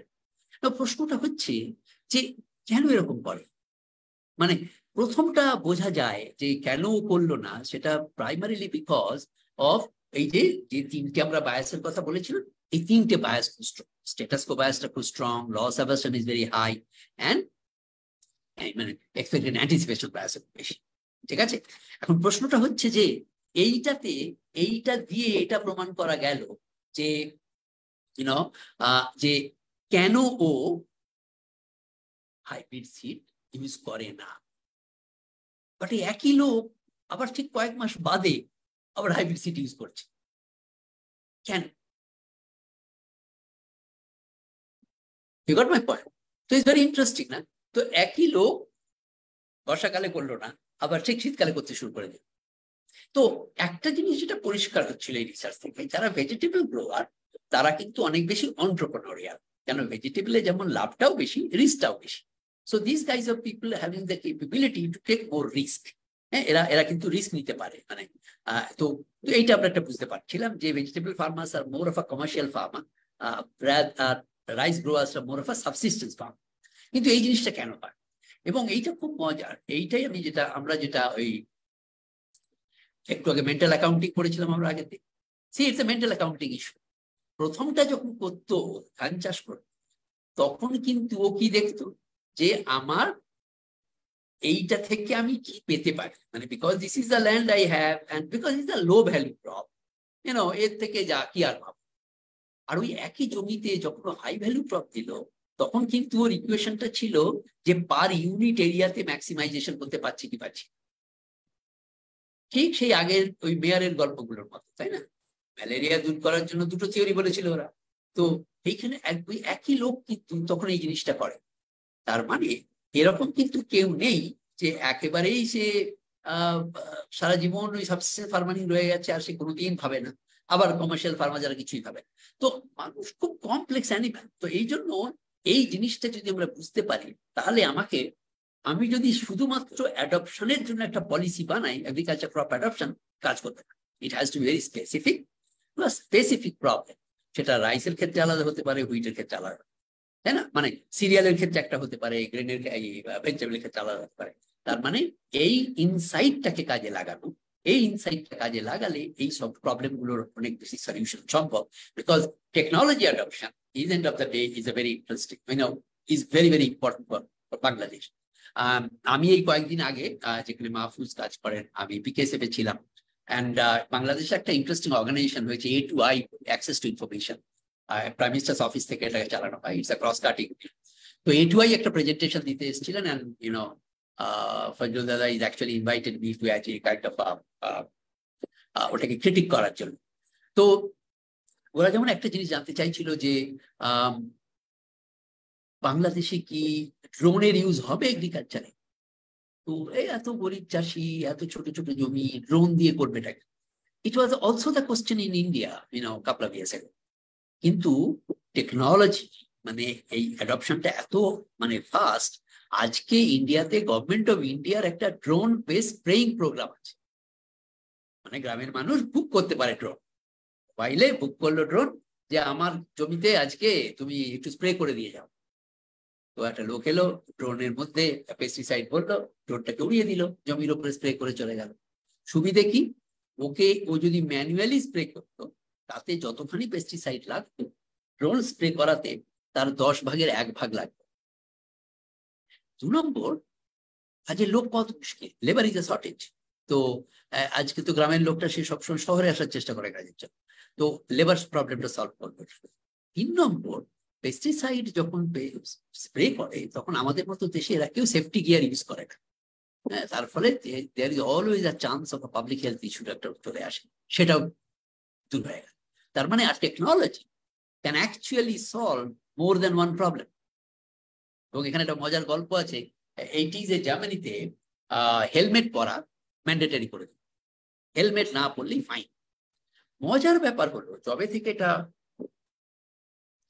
শুরু হলো দেখা গেল বাইক চুরি কমে গেল। আপনারা ভাববেন হেলমেট পরার সঙ্গে বাইক চুরির কি সম্বন্ধ? Real time data. দেখা গেল হেলমেট যখন ম্যান্ডেটরি করে দিল, বাইক চুরি কমে গেল। কেন? এই জন্যই বাইক চুরি কমে গেল।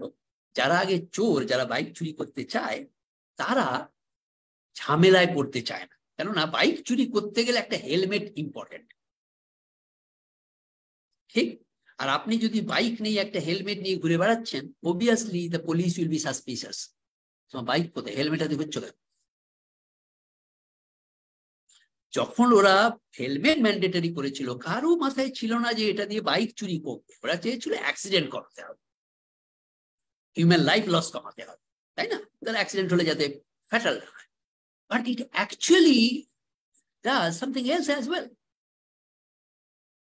তো প্রশ্নটা হচ্ছে যে আপনি যখন পলিসিটা বানান, এবং যেখানে যদি আপনি এই হিউম্যান ইনসাইটটাকে, বিহেভিয়ারাল ইনসাইটটাকে কাজে লাগাতে পারেন, তাহলে কিন্তু পলিসি বিকাম মোর কম্প্রিহেন্সিভ হতে পারে।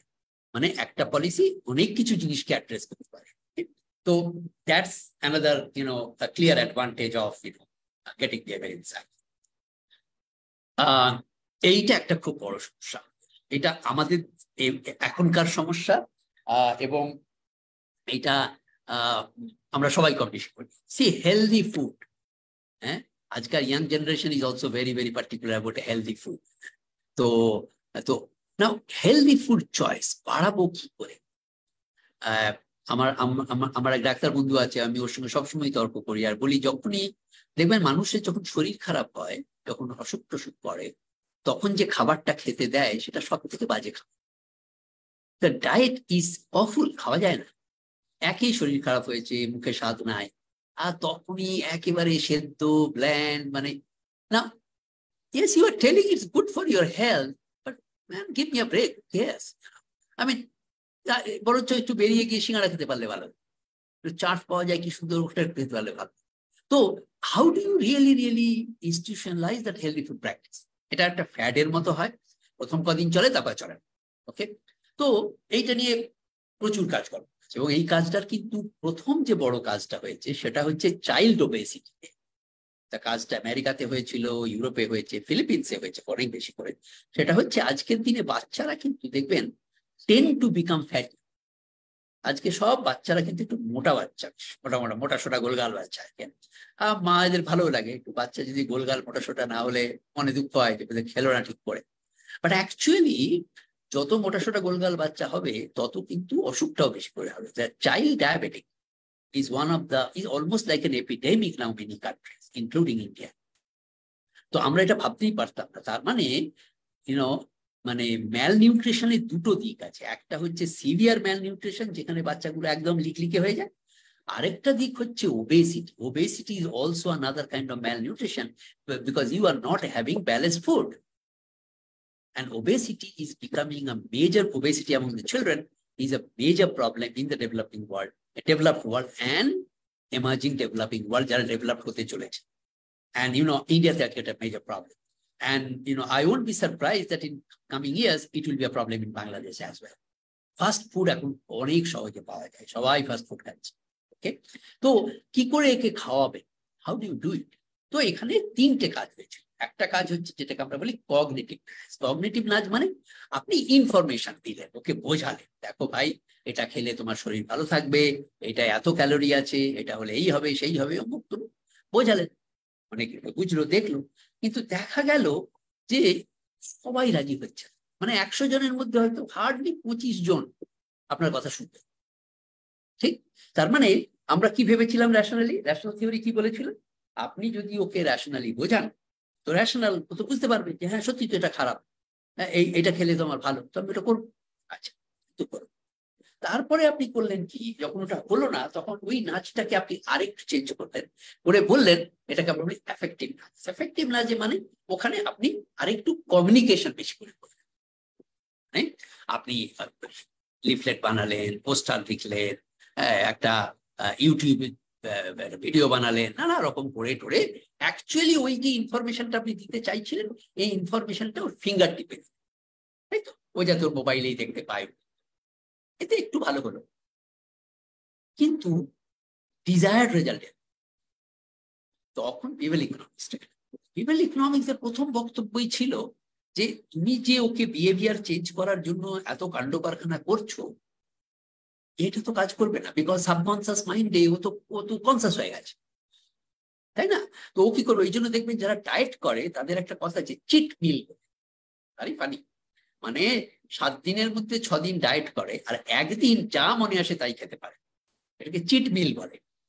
হ্যাঁ, এইটা আমাদের সেলিব্রিটিরা খুব পছন্দ করে, কি করছেন না আমি এখন ডায়েটে আছি, তো আপনার চিট মিল ডে কবে না, ফ্রাইডে হচ্ছে আমার চিট মিল। অ্যাকচুয়ালি আমার সঙ্গে একটি মেয়ে পড়তো, তো she was freak, absolutely freaky about this calorie, মানে সে পাগল হইতো, আমরা সে এটা খায় না, ওটা খায় না, সেটা খায় না, এতে ক্যালোরি বেশি, ওতে ক্যালোরি বেশি। And she's extremely conscious about her health, her figure. প্রতিদিন 3 বার করে ওজন নেয়, কোমর মাপে, মানে she's a character. তো তারপরে হঠাৎ একদিন আমরা দেখলাম যে ওর একটা চিট ডে আছে, তো চিট ডেতে ও দেখলাম প্রায় 2 লিটার আইসক্রিম খেয়ে নিয়েছে। প্রতি সপ্তাহে আইসক্রিম লিটারে বিক্রি হয় আমেরিকাতে, তো 2 লিটার করে আইসক্রিম খাচ্ছে। তো আমরা একদিন ওকে বললাম যে look, the amount of calorie you consume that day, is enormously high. তো এই যে 5 দিন যে এত কষ্ট করলি, ওই শাক লতা পাতা খেয়েছিলি, সেদ্ধ খেয়েছিলি, the benefit it accrued is completely washed away. মানেটা কি, মানে তো কিছু মানে তো, but that's what human mind works.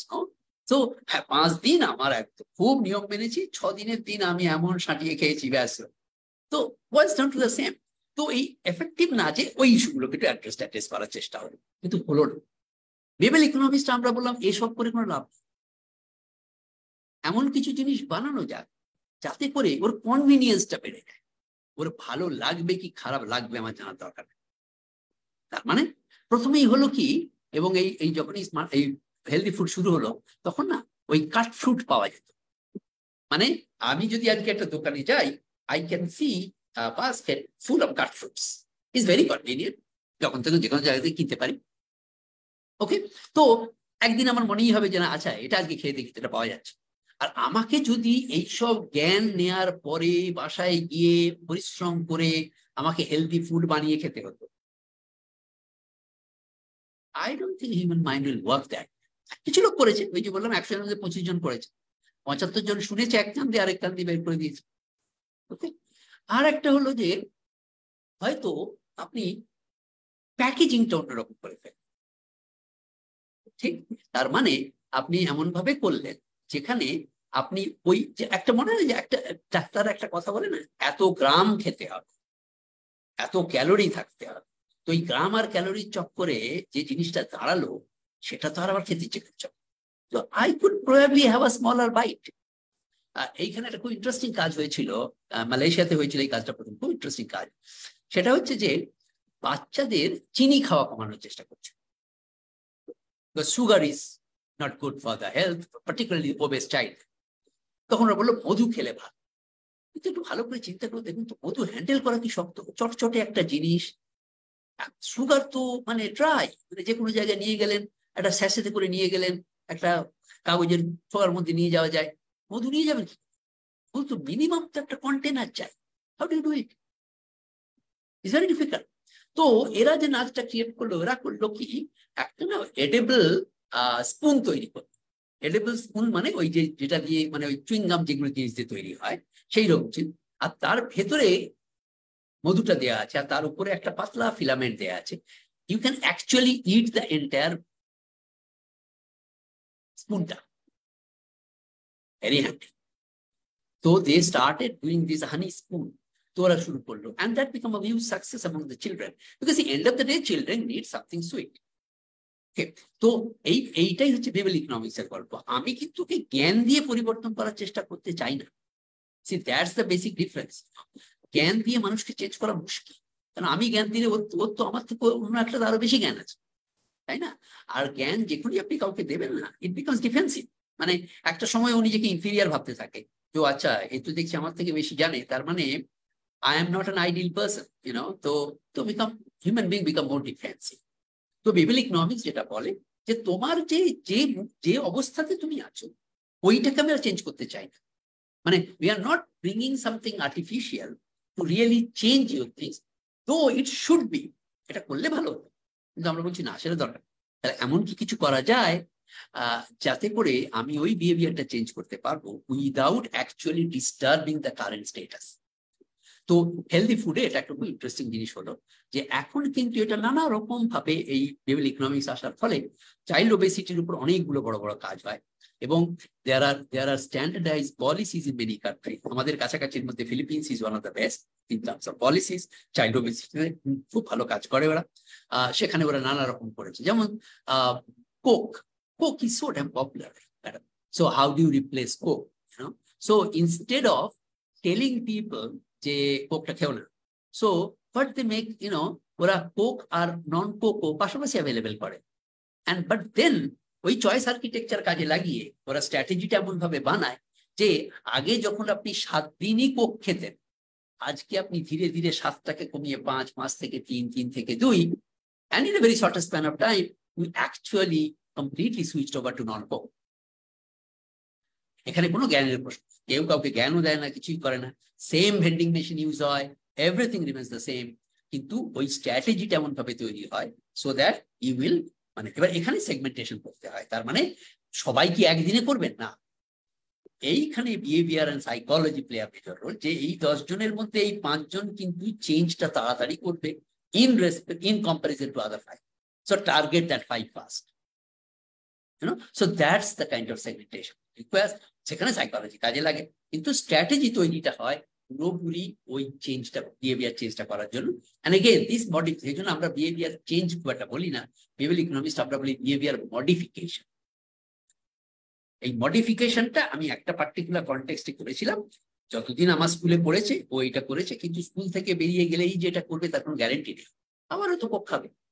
সেই জন্যই আমরা মডিফিকেশনকে হ্যাবিটে নিয়ে যাওয়ার চেষ্টা করি। So when it becomes a habit, then probably he or she will stick to it for the rest of his life, his or her life. তো এইটাই হচ্ছে দুটো তফাৎ। ওইটা যখন আমরা পলিসির মধ্যে আনি তখন পলিসিটা কিন্তু অনেক বেশি ওয়ার্কিং পলিসি হয়ে যায়। হ্যাঁ, পলিসিটা হয়তো 50 বছর আগের লেখার পলিসির মতো হয় না।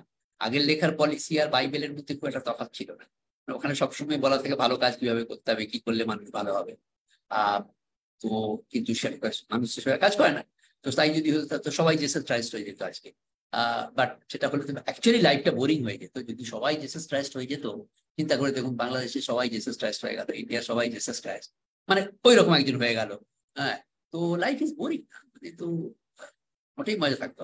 Anyway, that's a different story. We had in our university আমাদের একটা এক্সারসাইজ হয়েছিল এই ব্যাপারে। That's another day we can talk about it. তো এই আচ্ছা, এরপরে যে জিনিসটা একটু আমি বলতে চাইছি সেটা হচ্ছে যে very very contextualised to the present crowd.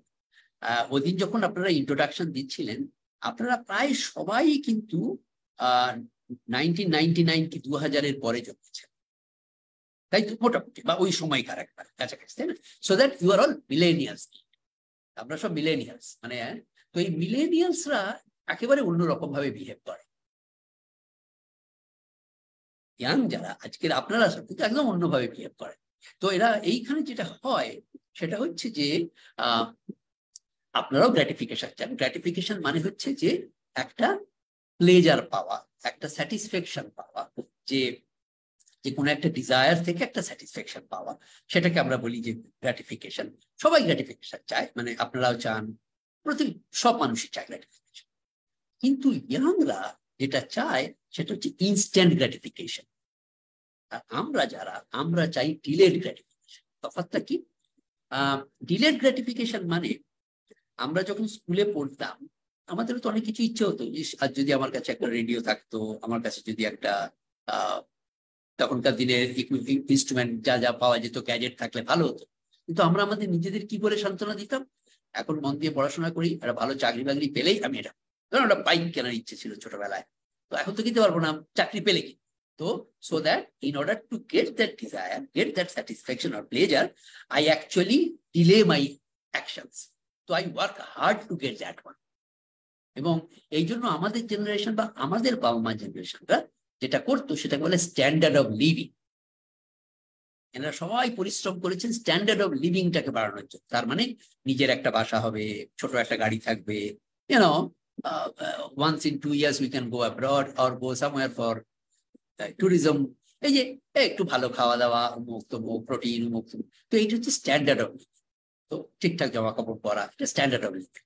এবং স্ট্যান্ডার্ড অফ লিভিংটা পাওয়ার জন্য আমরা কি করেছি না, আমরা আমাদের গ্র্যাটিফিকেশনটাকে ডিলে করেছি। বিকজ এটা করতে গেলে তো পয়সা লাগবে, তো পয়সা যদি লাগে তাহলে তো আমাকে পয়সা রোজগার করতে হবে, তাই না? এটা করতে গেলে একটা সোশ্যাল স্ট্যাটাস লাগবে, তো I have to attain the status to do that. এটা ডিলেড গ্র্যাটিফিকেশন। আজকের মিলেনিয়ালরা কিন্তু ডিলেড গ্র্যাটিফিকেশনে বিশ্বাসী করে। They all believe in instant gratification. One of the greatest example হচ্ছে camera with more number of camera, mobile phone with more number of cameras. আমার কথাটার সঙ্গে হয়তো আপনারা একমত হবেন না, কিন্তু আজকে বাসায় ফিরে গিয়ে একটু ঠান্ডা মাথায় ভেবে দেখবেন একটা মোবাইল ফোনে একটা ক্যামেরাই তো যথেষ্ট। If your purpose is to click a picture. কিন্তু আজকে এইটা কিন্তু একটা ডিফারেন্সিয়েটার। নয়নের ক্যামেরায় 3টে আছে, আমারটায় 4টে, সঞ্জিদারটায় 5টা, আরেকটা নতুন আছে সেখানে 7খানা ক্যামেরা আছে। So I need to attain certain quality of life right now, right there. I can't wait because technology is obsolete হয়ে যাবে। And you are right. আজকে আমি যদি 3টে ক্যামেরাওয়ালা ফোন দেখার পরে আমি বলি আচ্ছা ঠিক আছে, এই 3 ক্যামেরাওয়ালা ফোন কিনবো, এখন আগামী 10 বছর খুব পরিশ্রম করি, 10 বছর পরে তো তখন দেখবো যে হয়তো মানে ফোন ক্যামেরা দুটো উড়ে গেছে, তখন ওয়্যারেবলস এসে গেছে, তাই না? তো এই ইনস্ট্যান্ট গ্র্যাটিফিকেশনটা কিন্তু একটা, ওই যে প্লেজারটাকে ইমিডিয়েটলি পাওয়া, এইটা কিন্তু এই মিলেনিয়ালের খুব ইম্পর্টেন্ট ইস্যু।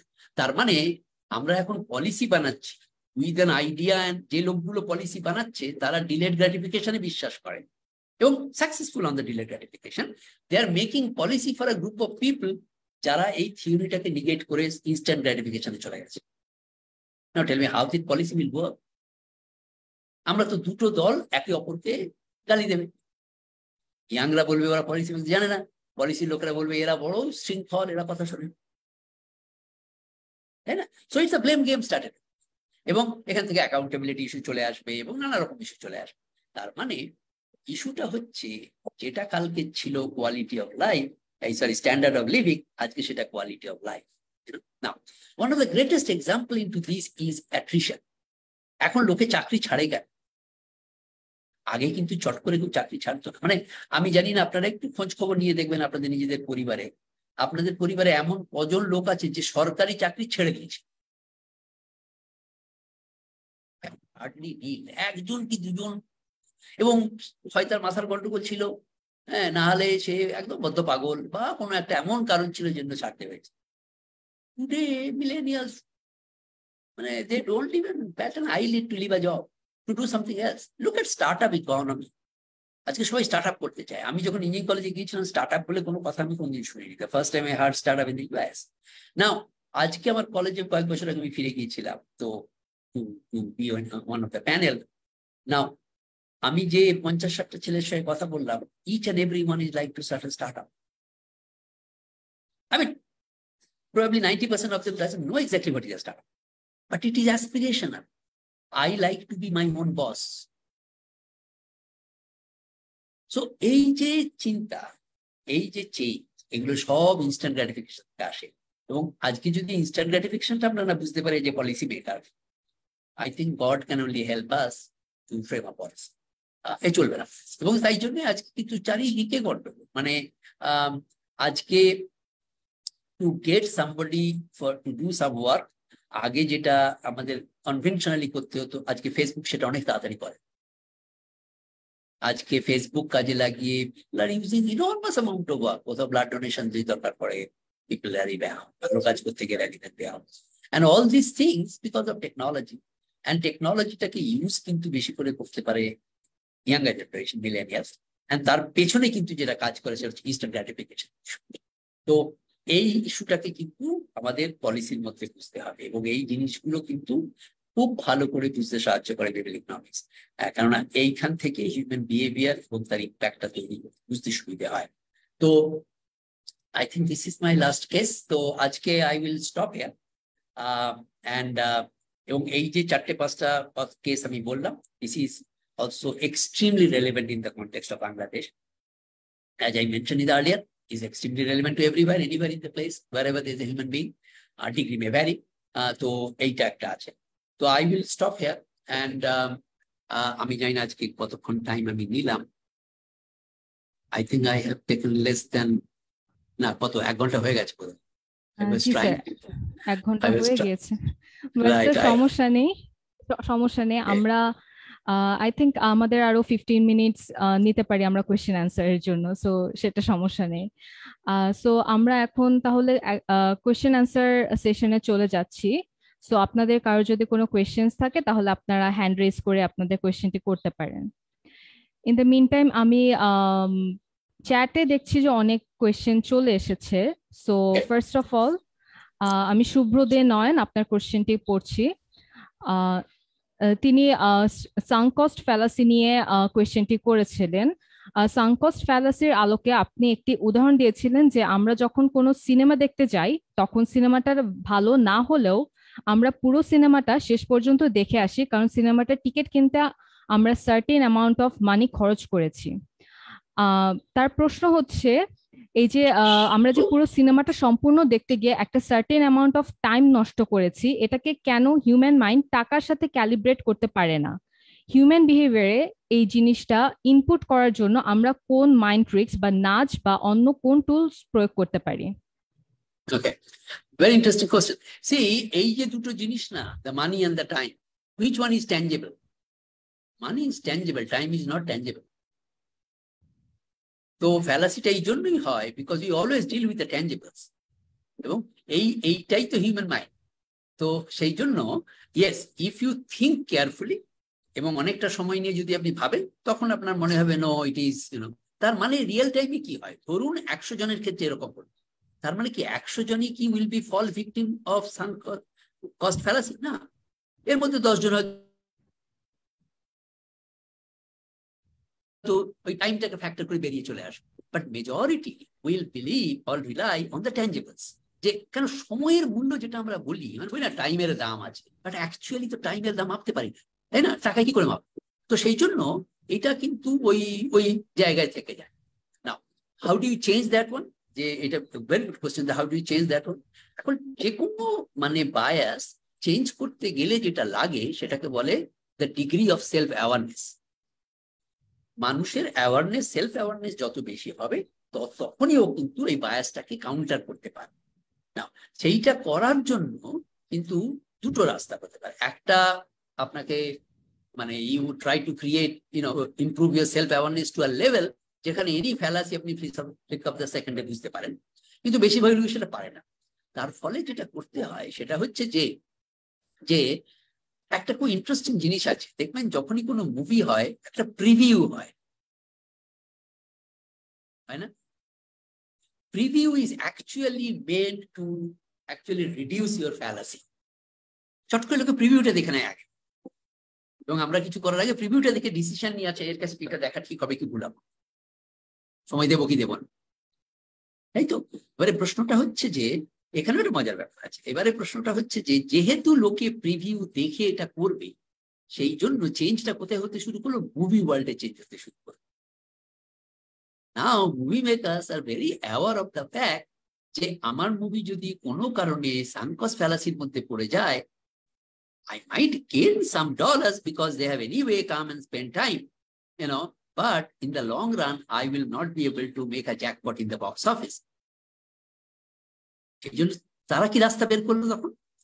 তখন ওরা কি করলো দেখবেন, এখন একটা ছবি কত কিছু জিনিস আগে থেকে বিক্রি হয়ে যায়, গান আগে বিক্রি হয়ে যায়, তাই না?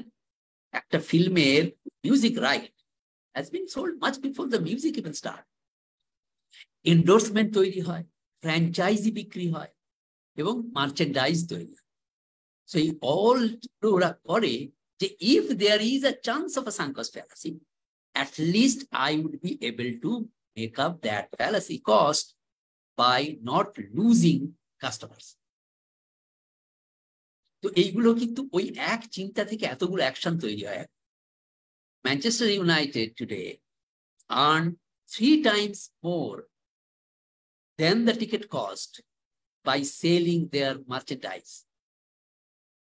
Manchester United লাল রঙের জার্সি, বুট, অমুক তমুক সারা পৃথিবী জুড়ে বিক্রি করে, এবং পৃথিবীর সব, আমি জানি না ঢাকাতে হয়েছে কিনা, ইন্ডিয়াতে সবকটা বড় শহরে এখন ম্যানচেস্টার ইউনাইটেডের স্টোর আছে।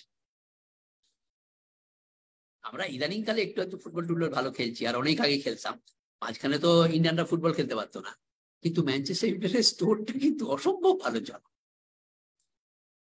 এটাও কিন্তু হিউম্যান মাইন্ড, যে আমি ম্যানচেস্টার ইউনাইটেড জার্সি পরে খেলছি, হ্যাঁ, তো ওই জন্য জার্সিটা বিক্রি বেশি হয়। তো এই জিনিসগুলো কিন্তু সবই ওই একটা জায়গা থেকে আসে, যে পার্টিকুলার ইন দ্য মুভি, যে এইটা যে how do I spread my risk when the risk falling into the realm of sunk cost fallacy. Thank you so much sir. Then আমরা নেক্সট কোয়েশ্চেনে চলে যাচ্ছি। নেক্সট কোয়েশ্চেনটি করেছে সোশ্যাল নর্ম ব্যবহার করে আমরা মার্কেট বেনিফিট কিভাবে পেতে পারি। চ্যারিটি এক্ষেত্রে একটা উদাহরণ হতে পারে। সো বাট মানুষজনের ট্রাস্ট চ্যারিটিতে খুব বেশি থাকে না, সেজন্য হচ্ছে কি চ্যারিটি সাস্টেইনেবল হয় না, এবং ম্যাস পিপলদের এক্সপেক্টেন্সির কমতে থাকে। সো এখানে সোশ্যাল নর্ম ব্যবহার করে আমরা মার্কেট ভ্যালু কিভাবে খুঁজতে পারি? এটা খুব একটা পরিষ্কার নয় আমার কাছে। মানে আপনি চ্যারিটির এক্সাম্পল দিচ্ছেন, তো চ্যারিটির এক্সাম্পলে আপনি বলছেন যে when people participate in charity, so they participate because of the social norm. এটা আপনি বলার চেষ্টা করছেন তো, and কিন্তু if I understand you correctly, is that your question? আমার প্রশ্ন ছিল যে আমরা তো চ্যারিটির ক্ষেত্রে দেখা যায় যে আমরা মানে সোশ্যাল নর্ম ইউজ করে আমরা মার্কেট ভ্যালু মানে গেইন করার চেষ্টা করি, কিন্তু তার অনেক সময় আমি চ্যারিটি গুলোর ক্ষেত্রে ওরকম চ্যারিটি সাস্টেনেবল হয় না। কিন্তু আবার কিছু কিছু চ্যারিটি আমি দেখলাম যে বাংলাদেশে স্বাধীনতার পর থেকে প্রায় 50 বছর যাবৎ সাস্টেনেবল, যেমন ব্যাগ বা আশা, এই দুইটা চ্যারিটি দেখলাম যে স্বাধীনতার পর থেকে প্রায় 50 বছর যাবৎ তারা সাস্টেনেবল। এখন তার আমার প্রশ্নটা হচ্ছে যে যেই চ্যারিটি গুলো সাস্টেনেবল হচ্ছে না সেগুলোর ক্ষেত্রে কি মানে তারা সঠিক সোশ্যাল নর্ম আইডেন্টিফাই করতে পারে না, এই কারণে সাস্টেনেবল হচ্ছে না, নাকি মানে যখন আমরা একটা সোশ্যাল নর্মকে মার্কেট ভ্যালুতে কনভার্ট করি তখন এটা ক্রিয়েট হয়ে যায় যে সাস্টেনেবল না হওয়ার? না, ইস্যুটা আসলে অ্যাকচুয়ালি তা নয়। ইস্যুটা হচ্ছে যে আমি যখন চ্যারিটিতে পার্টিসিপেট করি, তো and it could be both cash and kind. আমি যখন চ্যারিটিতে পার্টিসিপেট করি I get certain feel good factor, তাই না? আমার করে ভালো লাগে তাই চ্যারিটিতে করি।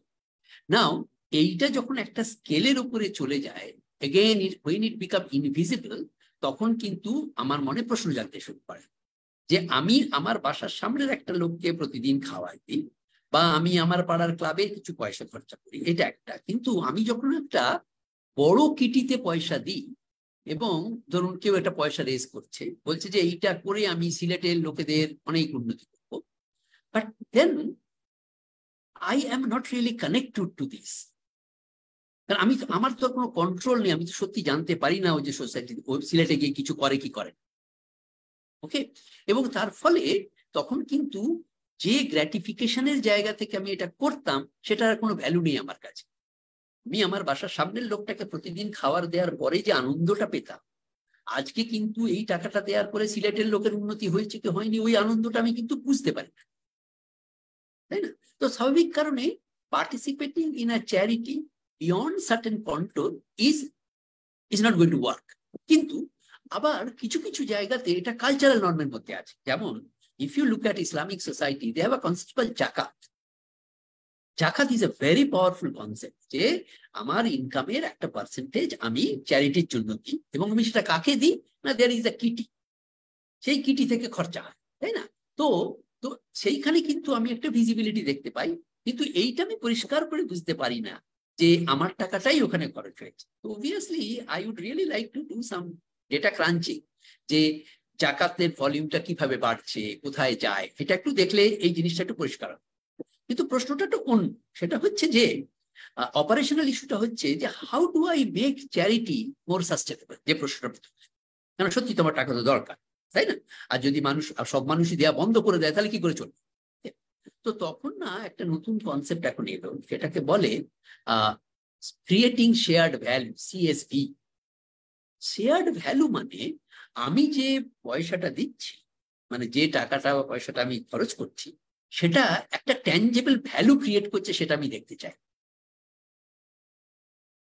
ঠিক, তার মানে I would really like to see the value creation. এবার প্রশ্নটা হচ্ছে কি, আজকে আগেকার দিনে যেমন হতো, হঠাৎ করে যদি কোনো জায়গায় ফ্লাড হতো, এ হতো, দেখতেন না সেই লোকে ডোনেশন কালেক্ট করতো, and then they give them a food, বা একটা কিছু দিয়ে দিল। আজকে কিন্তু ওইটাতে আমি আর ইন্টারেস্টেড হই না, because I could not connect myself. কিন্তু আজকে যদি এই টাকাটা দিয়ে একটা শেল্টার হোম তৈরি হয়, বা একটা কিছু ট্যাঞ্জেবল জিনিস তৈরি হলো, that is going to be there for time to come, I would participate.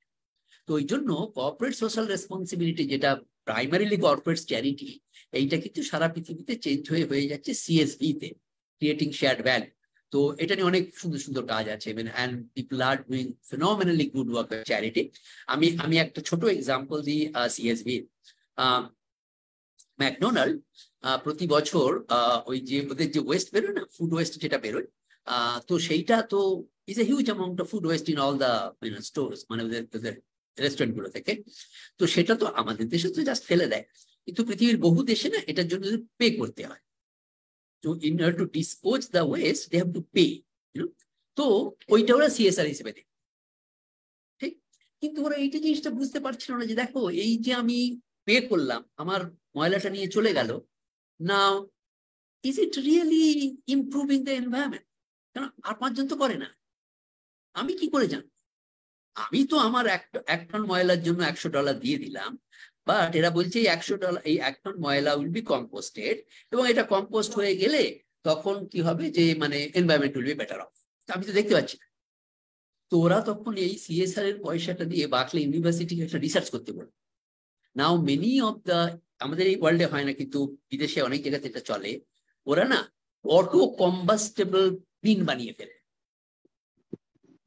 মানে ওই পিনে যেই ওয়েস্টটা যায় ওটা সঙ্গে সঙ্গে কম্পোস্ট হয়ে যায় with a given certain time. তো তার মানে আমি কিন্তু আজকে ওটা দেখতে পেলাম যে yes the change has happened and I spend on them from my charity to create certain value.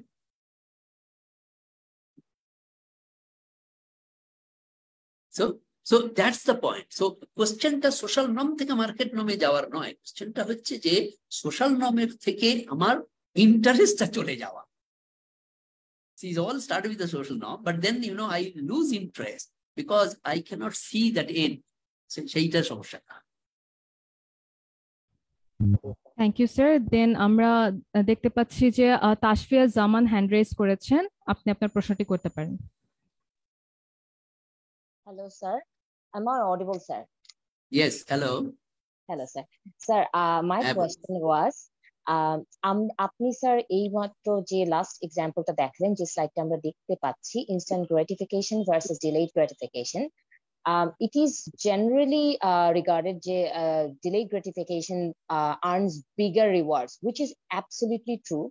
But at the same time, my question is, from your discussion today, that we see, or according to you, that instant gratification actually created the startup economy, or the thing we know as startup, and startups have given us so many lifestyle benefits. Like if we even start with Zoom, it's a startup.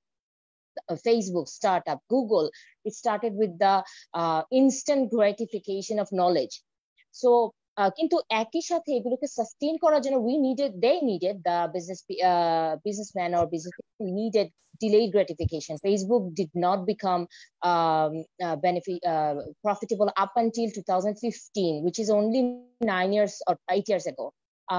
How do we balance this, sir? Or like, is there any balance, or is it finding the balance should be our concern? Because আমরা instant গ্র্যাটিফিকেশনকে একদম ফেলে দিলেও আসলে আমাদের এই মুহূর্তে millennials বলুন বা জেনজি বলুন, আমরা ওভাবে বাঁচতে পারছি না। I need a cell phone or smartphone to even listen to your discussion, which is beneficial for me in the delayed gratification. That is my question. Thank you, sir. Yeah. First of all, delayed instant gratification এ যে রিওয়ার্ডটা delayed gratification ছোট হবে, এটা নাও হতে পারে। In fact, if you look at the current pay packages of the startups, তো আজকে একটা university একটা ছেলে বেরিয়ে, মানে আমি তো ইন্ডিয়াতেও দেখি যে though they are far and few, কিন্তু they get huge amount of salary. তো আজকে কিন্তু instant gratification এও কিন্তু you can attain a kind of a huge amount of reward. Now, কোশ্চেনটা হচ্ছে how do I strike a balance? Now, এইখানে আমি একটা এক্সাম্পল, আমরা ডেটা দেখছিলাম যে মিলেনিয়ালের মধ্যে হার্ডকোর সেভিংস টা কিন্তু অনেক কম, করার প্রবণতাটা অনেক কম। ওকে, সেভিংস এর প্রবণতাটা অনেক কম। Just give me a second, just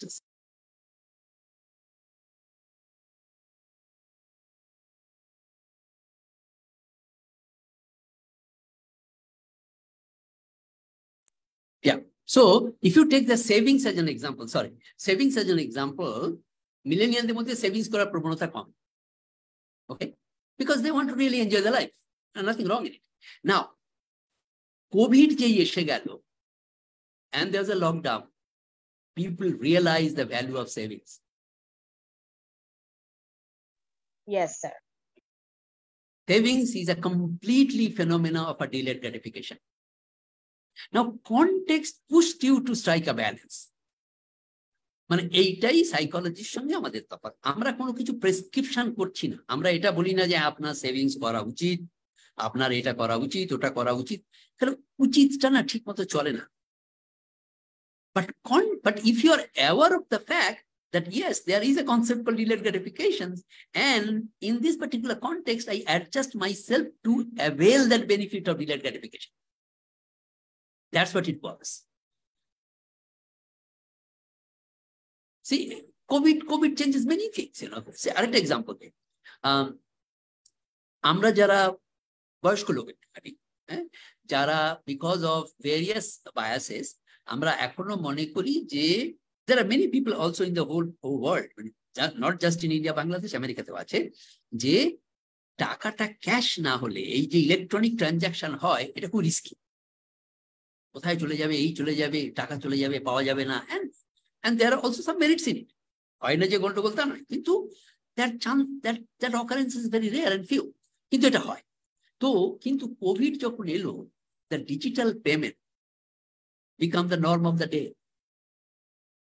Digital payment is actually more of an instant gratification issue because it's cool. See, that's the language millennium use. It's cool. You know, paying through this card, paying through your mobile is cool. Now, যারা আমরা delayed gratification বিশ্বাস করতাম, we also started, enjoying that coolness. So, প্রশ্নটা হচ্ছে যে how do you strike a balance? Yes, যেটা প্রথমেই আমি বললাম, any kind of change requires certain amount of awareness. If your self-awareness quotient is high, and if you continuously work towards improving your self-awareness, you will be able to really either switch or adopt both in a proportion which is actually applicable to you. Is it now clear? Yes, sir. I think it's clear. Thank you so much. Thank you. আমরা last কোয়েশ্চেনে চলে যাব। মোহাম্মদ ফয়সাল হাসান, আপনি আপনার প্রশ্নটি করতে পারেন। Hello sir, আমি মোহাম্মদ ফয়সাল হাসান। আমি YPF technology and innovation policy টিমে অ্যাসোসিয়েট হিসেবে কাজ করছি। স্যার, আপনি আজকে ইউকের একটা এক্সাম্পল দিলেন ফিলামেন্ট টু সিয়াপাল বাল্বের ট্রানজিশন নিয়ে, সেখানে আপনি দুটো সিনারিও বলেছিলেন এবং ফার্স্ট সিনারিওটা ছিল সেখানে পাবলিক ইনসেন্টিভ হিসাবে পাচ্ছে যে তাদের ইলেকট্রিসিটি বিলটা ডাউন হচ্ছে, এবং সেকেন্ড সিনারিওতে তারা ইলেকট্রিসিটি বিল ডাউন হওয়ার সাথে সাথে ইনসেন্টিভ হিসাবে কিছুটা টোকেন ভ্যালু পাচ্ছে। আপনি দুটো ক্ষেত্রে স্যার সিনারিওটা বললেন যে আলটিমেটলি রেজাল্টটা সেম, যে তাদের ইনসেন্টিভটা সেম, বাট স্যার আমার কাছে যেটা মনে হলো, মানে আমি যেটা নিয়ে কনফিউজ, যে সেকেন্ড সিনারিওতে তো তারা টোকেন ভ্যালুটা এক্সট্রা পাচ্ছে কারণ তাদের ইলেকট্রিসিটি বিলটা দুটো ক্ষেত্রেই কম হচ্ছে। এটা আমার কথা। এক্ষেত্রে সেটা হচ্ছে যে দুটো, প্রথমটা ছিল পারসিভড, ওই যে বিলটা কমে গেল, ওই যে টাকার, ধরুন ওর ইলেকট্রিক বিল ছিল 100 পাউন্ড, তো এইটা করাতে ওর ইলেকট্রিক বিল কমে হয়ে গেল 80, ঠিক? তো ও যদি সিনারিও একেও যেত, ওর ইলেকট্রিক বিল আসতো 80 পাউন্ড। পরেরটাতে হলোটা কি, ওই টোকেনটার যে 20 পাউন্ড যেটা ও অ্যাডিশনাল পেল, ওর মনে হলো যে আমি 20 পাউন্ড আর্ন করলাম, সেইটাও তো অ্যাডজাস্টেড হয়ে ওকে ইলেকট্রিসিটি বিল কত দিতে হবে, 80 পাউন্ডই তো দিতে হবে। He is not getting that money in hand, but it creates a scenario, or মনে হচ্ছে it's an earning. You got my point? Or কিন্তু বটম লাইনটা একই আছে, আগেরটাতেও যদিও পুরোপুরি করতো 80 পাউন্ডই দিত, এবারটাতেও 80 পাউন্ডই দিয়েছে। ওক্ষেত্রে আমাদের ট্রিগার ছিল savings, which is actually a kind of a intangible goal, আর এর ক্ষেত্রে একটা ট্যাঞ্জিবল গোল সেট করে দিলাম যেটা in the form of a token, which is actually kind of an income, but it's a perceived income. It's not an actual income, it's more of a notional income, তাই না? এখন প্রশ্নটা যদি এটা হতো যে ওকে $80 বিলও হলো, আবার $20, এই 80 পাউন্ড বিল হলো আর 20 পাউন্ড হাতে ধরিয়ে দিত, then this case doesn't hold. You got my point? তো এইটাই হচ্ছে তফাৎটা। Is it clear now, Faisal? Yes, sir. Thank you. Thank you so much sir. যেহেতু আমাদের অলরেডি টাইম কনস্ট্রেন্ট আছে, সো আমরা আর কোয়েশ্চেন নিচ্ছি না। সো আপনাদের যদি কোনো কোয়েশ্চেন থাকে আপনারা চ্যাট বক্সে লিখতে পারেন, এবং আমরা আমাদের অ্যাকশন ল্যাবে যতটা পারবো সেই কোয়েশ্চেনগুলো অ্যান্সার প্রোভাইড করার চেষ্টা করব। আজকের সেশনটিতে আপনাদের যদি অ্যাকশন ল্যাব রিলেটেড কোনো কোয়েশ্চেন থাকে আপনারা সেটাও চ্যাট বক্সে লিখতে পারেন। এখন আমি একটু খালেদ মাহফুজ ভাইয়ের কাছে চলে যাব আমাদের সকলের উদ্দেশ্যে শেষ কিছু একটা সকলের উদ্দেশ্যে কিছু বলার জন্য। Thank you. Mahfuz, you are mute. হ্যাঁ, thank you Adrita, thank you সবাইকে। একটা জিনিস খুব ভালো লাগলো, বাংলাদেশে একটা কালচার আছে দাদা, যে ক্লাস শেষ হওয়ার আগে স্টুডেন্টরা রেডি হয়ে যায় ক্লাস থেকে বের হয়ে যাওয়ার জন্য। তো এখানে ইন্টারেস্টিং, এখানে প্রতিটা সেশনই আমরা 10 মিনিট 15 মিনিট করে আরো বেশি সময় নিয়ে ক্লাসটা করতে হয়েছে, এবং স্টুডেন্টদের পার্টিসিপেশনটা খুবই অ্যাক্টিভলি ছিল। এর জন্য সকল স্টুডেন্ট বলতে চাচ্ছি না, সরি, সকল পার্টিসিপেন্টকে থ্যাংক ইউ। আমার মনে হয় আমরা অ্যাকশন ল্যাবে খুব চমৎকার একটা সময় কাটাবো। ওভারঅল যা যা প্র্যাকটিস শিখলাম আমরা। দাদা একটা জিনিস একটু জানিয়ে রাখি, যে সিএফএল এর এক্সাম্পল দিলেন না, এটা কিন্তু সেম বাংলাদেশেও হয়েছিল এই নাজিংটা, কিন্তু বাংলাদেশে ঘটনাটি একটু ডিফারেন্টলি ঘটেছিল। বাংলাদেশে ওই বাল্ব গুলা রিটার্ন করতে যাওয়ার সময় মানুষ করেছিল কি, দোকান থেকে নতুন বাল্বও কিনে রিটার্ন করতে গিয়েছিল, কারণ সিএফএল এর দামটা বেশি, ওই ইনকামটা যেন করতে পারে বেশি। তো এইটার মধ্যে আমি কেন বললাম গল্পটা, মানুষের কিন্তু এন্টারপ্রেনিউরিয়াল অ্যাবিলিটি, যে লাভ ক্ষতি হিসাব করাটা না খুব অ্যাক্টিভলি কাজ করে আমাদের ব্রেইনে আর কি। এনিওয়ে, আমার মনে হয় খুব ভালো 3টা সেশন করলাম আমরা, ভার্চুয়াল সেশন। সবাইকে ধন্যবাদ, আর স্পেশালি ডক্টর সুব্রত রানাকে অসংখ্য ধন্যবাদ। উনি আমার দেখা একজন সেরা স্পিকার, সেশনের লেকচার। আমি শিওর আপনাদেরও ভালো লেগেছে, এবং ওয়াইপিএফ কেও ধন্যবাদ এরকম একটা সুযোগ করে দেওয়ার জন্য আমাদেরকে। আই হোপ অ্যাকশন ল্যাবে আমরা আরো মোর ইন্টারেক্টিভ ওয়েতে ডিসকাশন করব। আপনারা যতটুকু আমাদেরকে সুযোগ দিবেন, আমরা আপনাদেরকে ততটুকু কাজে লাগানোর চেষ্টা করবো। থ্যাংক ইউ সবাইকে। থ্যাংক ইউ ভাইয়া। এখন আমি সুব্রত স্যারের কাছে চলে যাব আমাদের সকলের উদ্দেশ্যে কিছু বলার জন্য। না, আমি তো 3 দিন ধরে অনেক কিছুই বললাম। হ্যাঁ, আচ্ছা, তো না, একটা জিনিস যেটা আমার মানে আই ফিল রিয়েলি এনকারেজড, যে আপনারা যারা বিভিন্ন ফিল্ড থেকে এসেছেন, এখানে বিভিন্ন স্পিয়ার থেকে এসেছেন, but you find behavioural economics is interesting.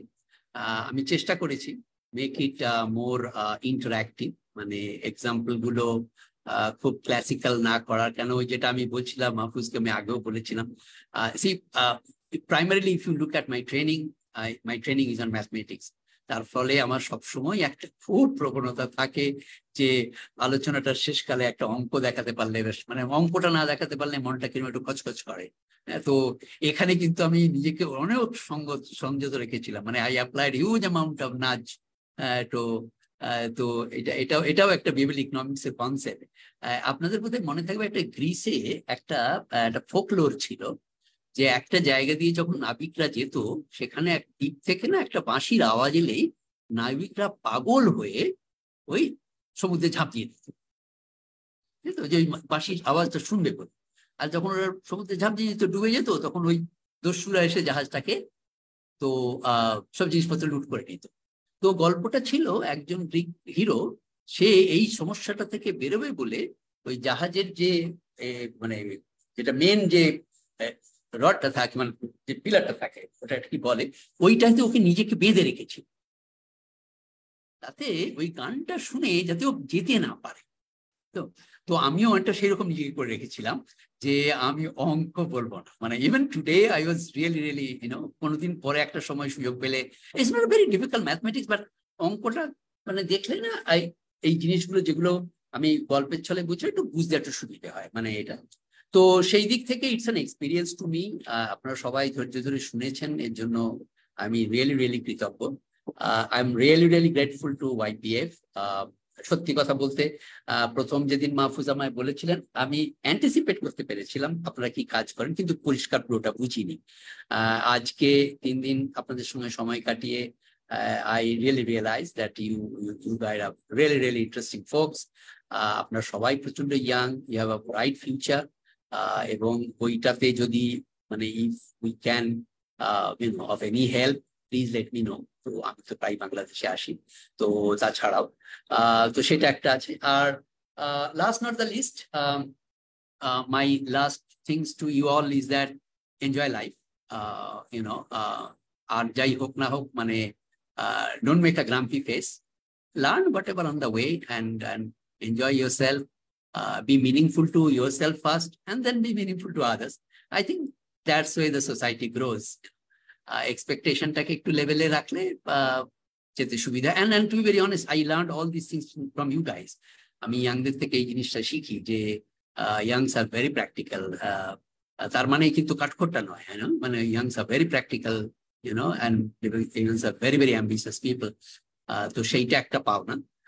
I would also look forward to engage myself more with YPF, whichever capacity it is. আমার একটা সমস্যা একটু থাকে, that's my time, but we'll find out a way to do that. Again, thank you everyone, and really, really wish that you will do well in your life. God bless you. Thank you so much, sir. And এর মধ্যে আমরা হচ্ছে কি আমাদের behavioural economics কোর্সের online session গুলোর আজকে পরিসমাপ্তি ঘটছে। And thank you so much all for joining. And আমি শিওর আমাদের এটা এই কোর্সটার উদ্দেশ্য ছিল যাতে আমাদের পার্টিসিপেন্টসরা বা যারাই দেখছেন তারা যাতে কোর্স থেকে যা কিছু শিখছেন তারা যেন প্র্যাকটিক্যালি ইমপ্লিমেন্ট করতে পারেন। সো আমরা এনকারেজ করব আপনাদের সকলকে বিহেভিয়ারাল ইকোনমিক্স সম্পর্কে আরেকটু ইনডেপথ জানার। আমাদের ক্লাইমেট সেক্টর বলেন, এনার্জি সেক্টর বা পলিটিক্যাল সেক্টর, ডিফারেন্ট সেক্টরে বিহেভিয়ার ইকোনমিক্স এর ব্যবহারটা আমাদের যে আমরা যে রিলেটেড কাজ করি না কেন, নীতি প্রণয়ন বা অ্যাডভোকেসি রিলেটেড কাজ, সেগুলোর ক্ষেত্রে অনেক বেশি হেল্পফুল। সো জি খালেদ ভাইয়া কিছু বলতে যাচ্ছেন? না, তুমি শেষ করো, তারপর বলছি। Okay, so thank you so much everyone, and I'm sure আপনারা আরো ইন ডেপথে এইটা ব্যাপারে জানবেন এবং শিখবেন। So thank you. And Khaled ভাই আপনার যদি কিছু বলার থাকে। না, আমি বলতে চাচ্ছিলাম একটু যে অ্যাকশন ল্যাবটা কোথায় হবে, একটু জাস্ট একটা give some idea so that they can make. তোমরা তো অবশ্যই ইমেল দিয়ে জানিয়ে দিবে, বাট যেহেতু আজকে একটা কাইন্ড অফ এটা একটা ফেয়ারওয়েল সেশন, একটা ক্লাস, একটা সেমিস্টার শেষ হচ্ছে, একটা সেশনে ক্লাস শেষ হয়ে যাচ্ছে আর কি। সো অ্যাকশন ল্যাবটা কোন লোকেশনে হতে পারে, কোন সময় হতে পারে, কবে হতে পারে, বিকজ আমরা তো একটা ডেট ফিক্স করে ফেলেছি, ওটা ওনাদেরকে একটু আগে জানিয়ে দিলে হবে কি ওনারা ওইভাবে প্ল্যান সেট আপ করে ফেলতে পারবে। হঠাৎ করে ইমেল পেলে, ইমেল অনেক সময় তো একটু দেখতেও মিস করে, একটু জাস্ট গিভ সাম আইডিয়া। জি স্যার, আমরা অ্যাকচুয়ালি অ্যাকশন ল্যাবটা 17 তারিখ করার প্ল্যান করছি, বাট এখনো ভেনিউ আমরা ওভাবে সিলেক্ট করিনি। সো ভেনিউটা আমরা আপনাদেরকে ইমেইলের থ্রুতে জানিয়ে দেব। অ্যান্ড আর যে টাইমটাও আমরা আপনাদেরকে ইমেইলের থ্রুতে জানিয়ে দেব। অ্যান্ড ঢাকাতেই হবে। সো আমরা এক্সপেক্ট করব আপনারা যারা ঢাকাতে আছেন কিংবা ঢাকার বাইরেও যারা আছেন তারা হচ্ছে গিয়ে অ্যাক্টিভলি পার্টিসিপেট করবেন। Thank you. আর যেহেতু আর কারো কোনো কোয়েশ্চেন নেই, সো আজকে আমরা সেশনটি এখানেই শেষ করছি।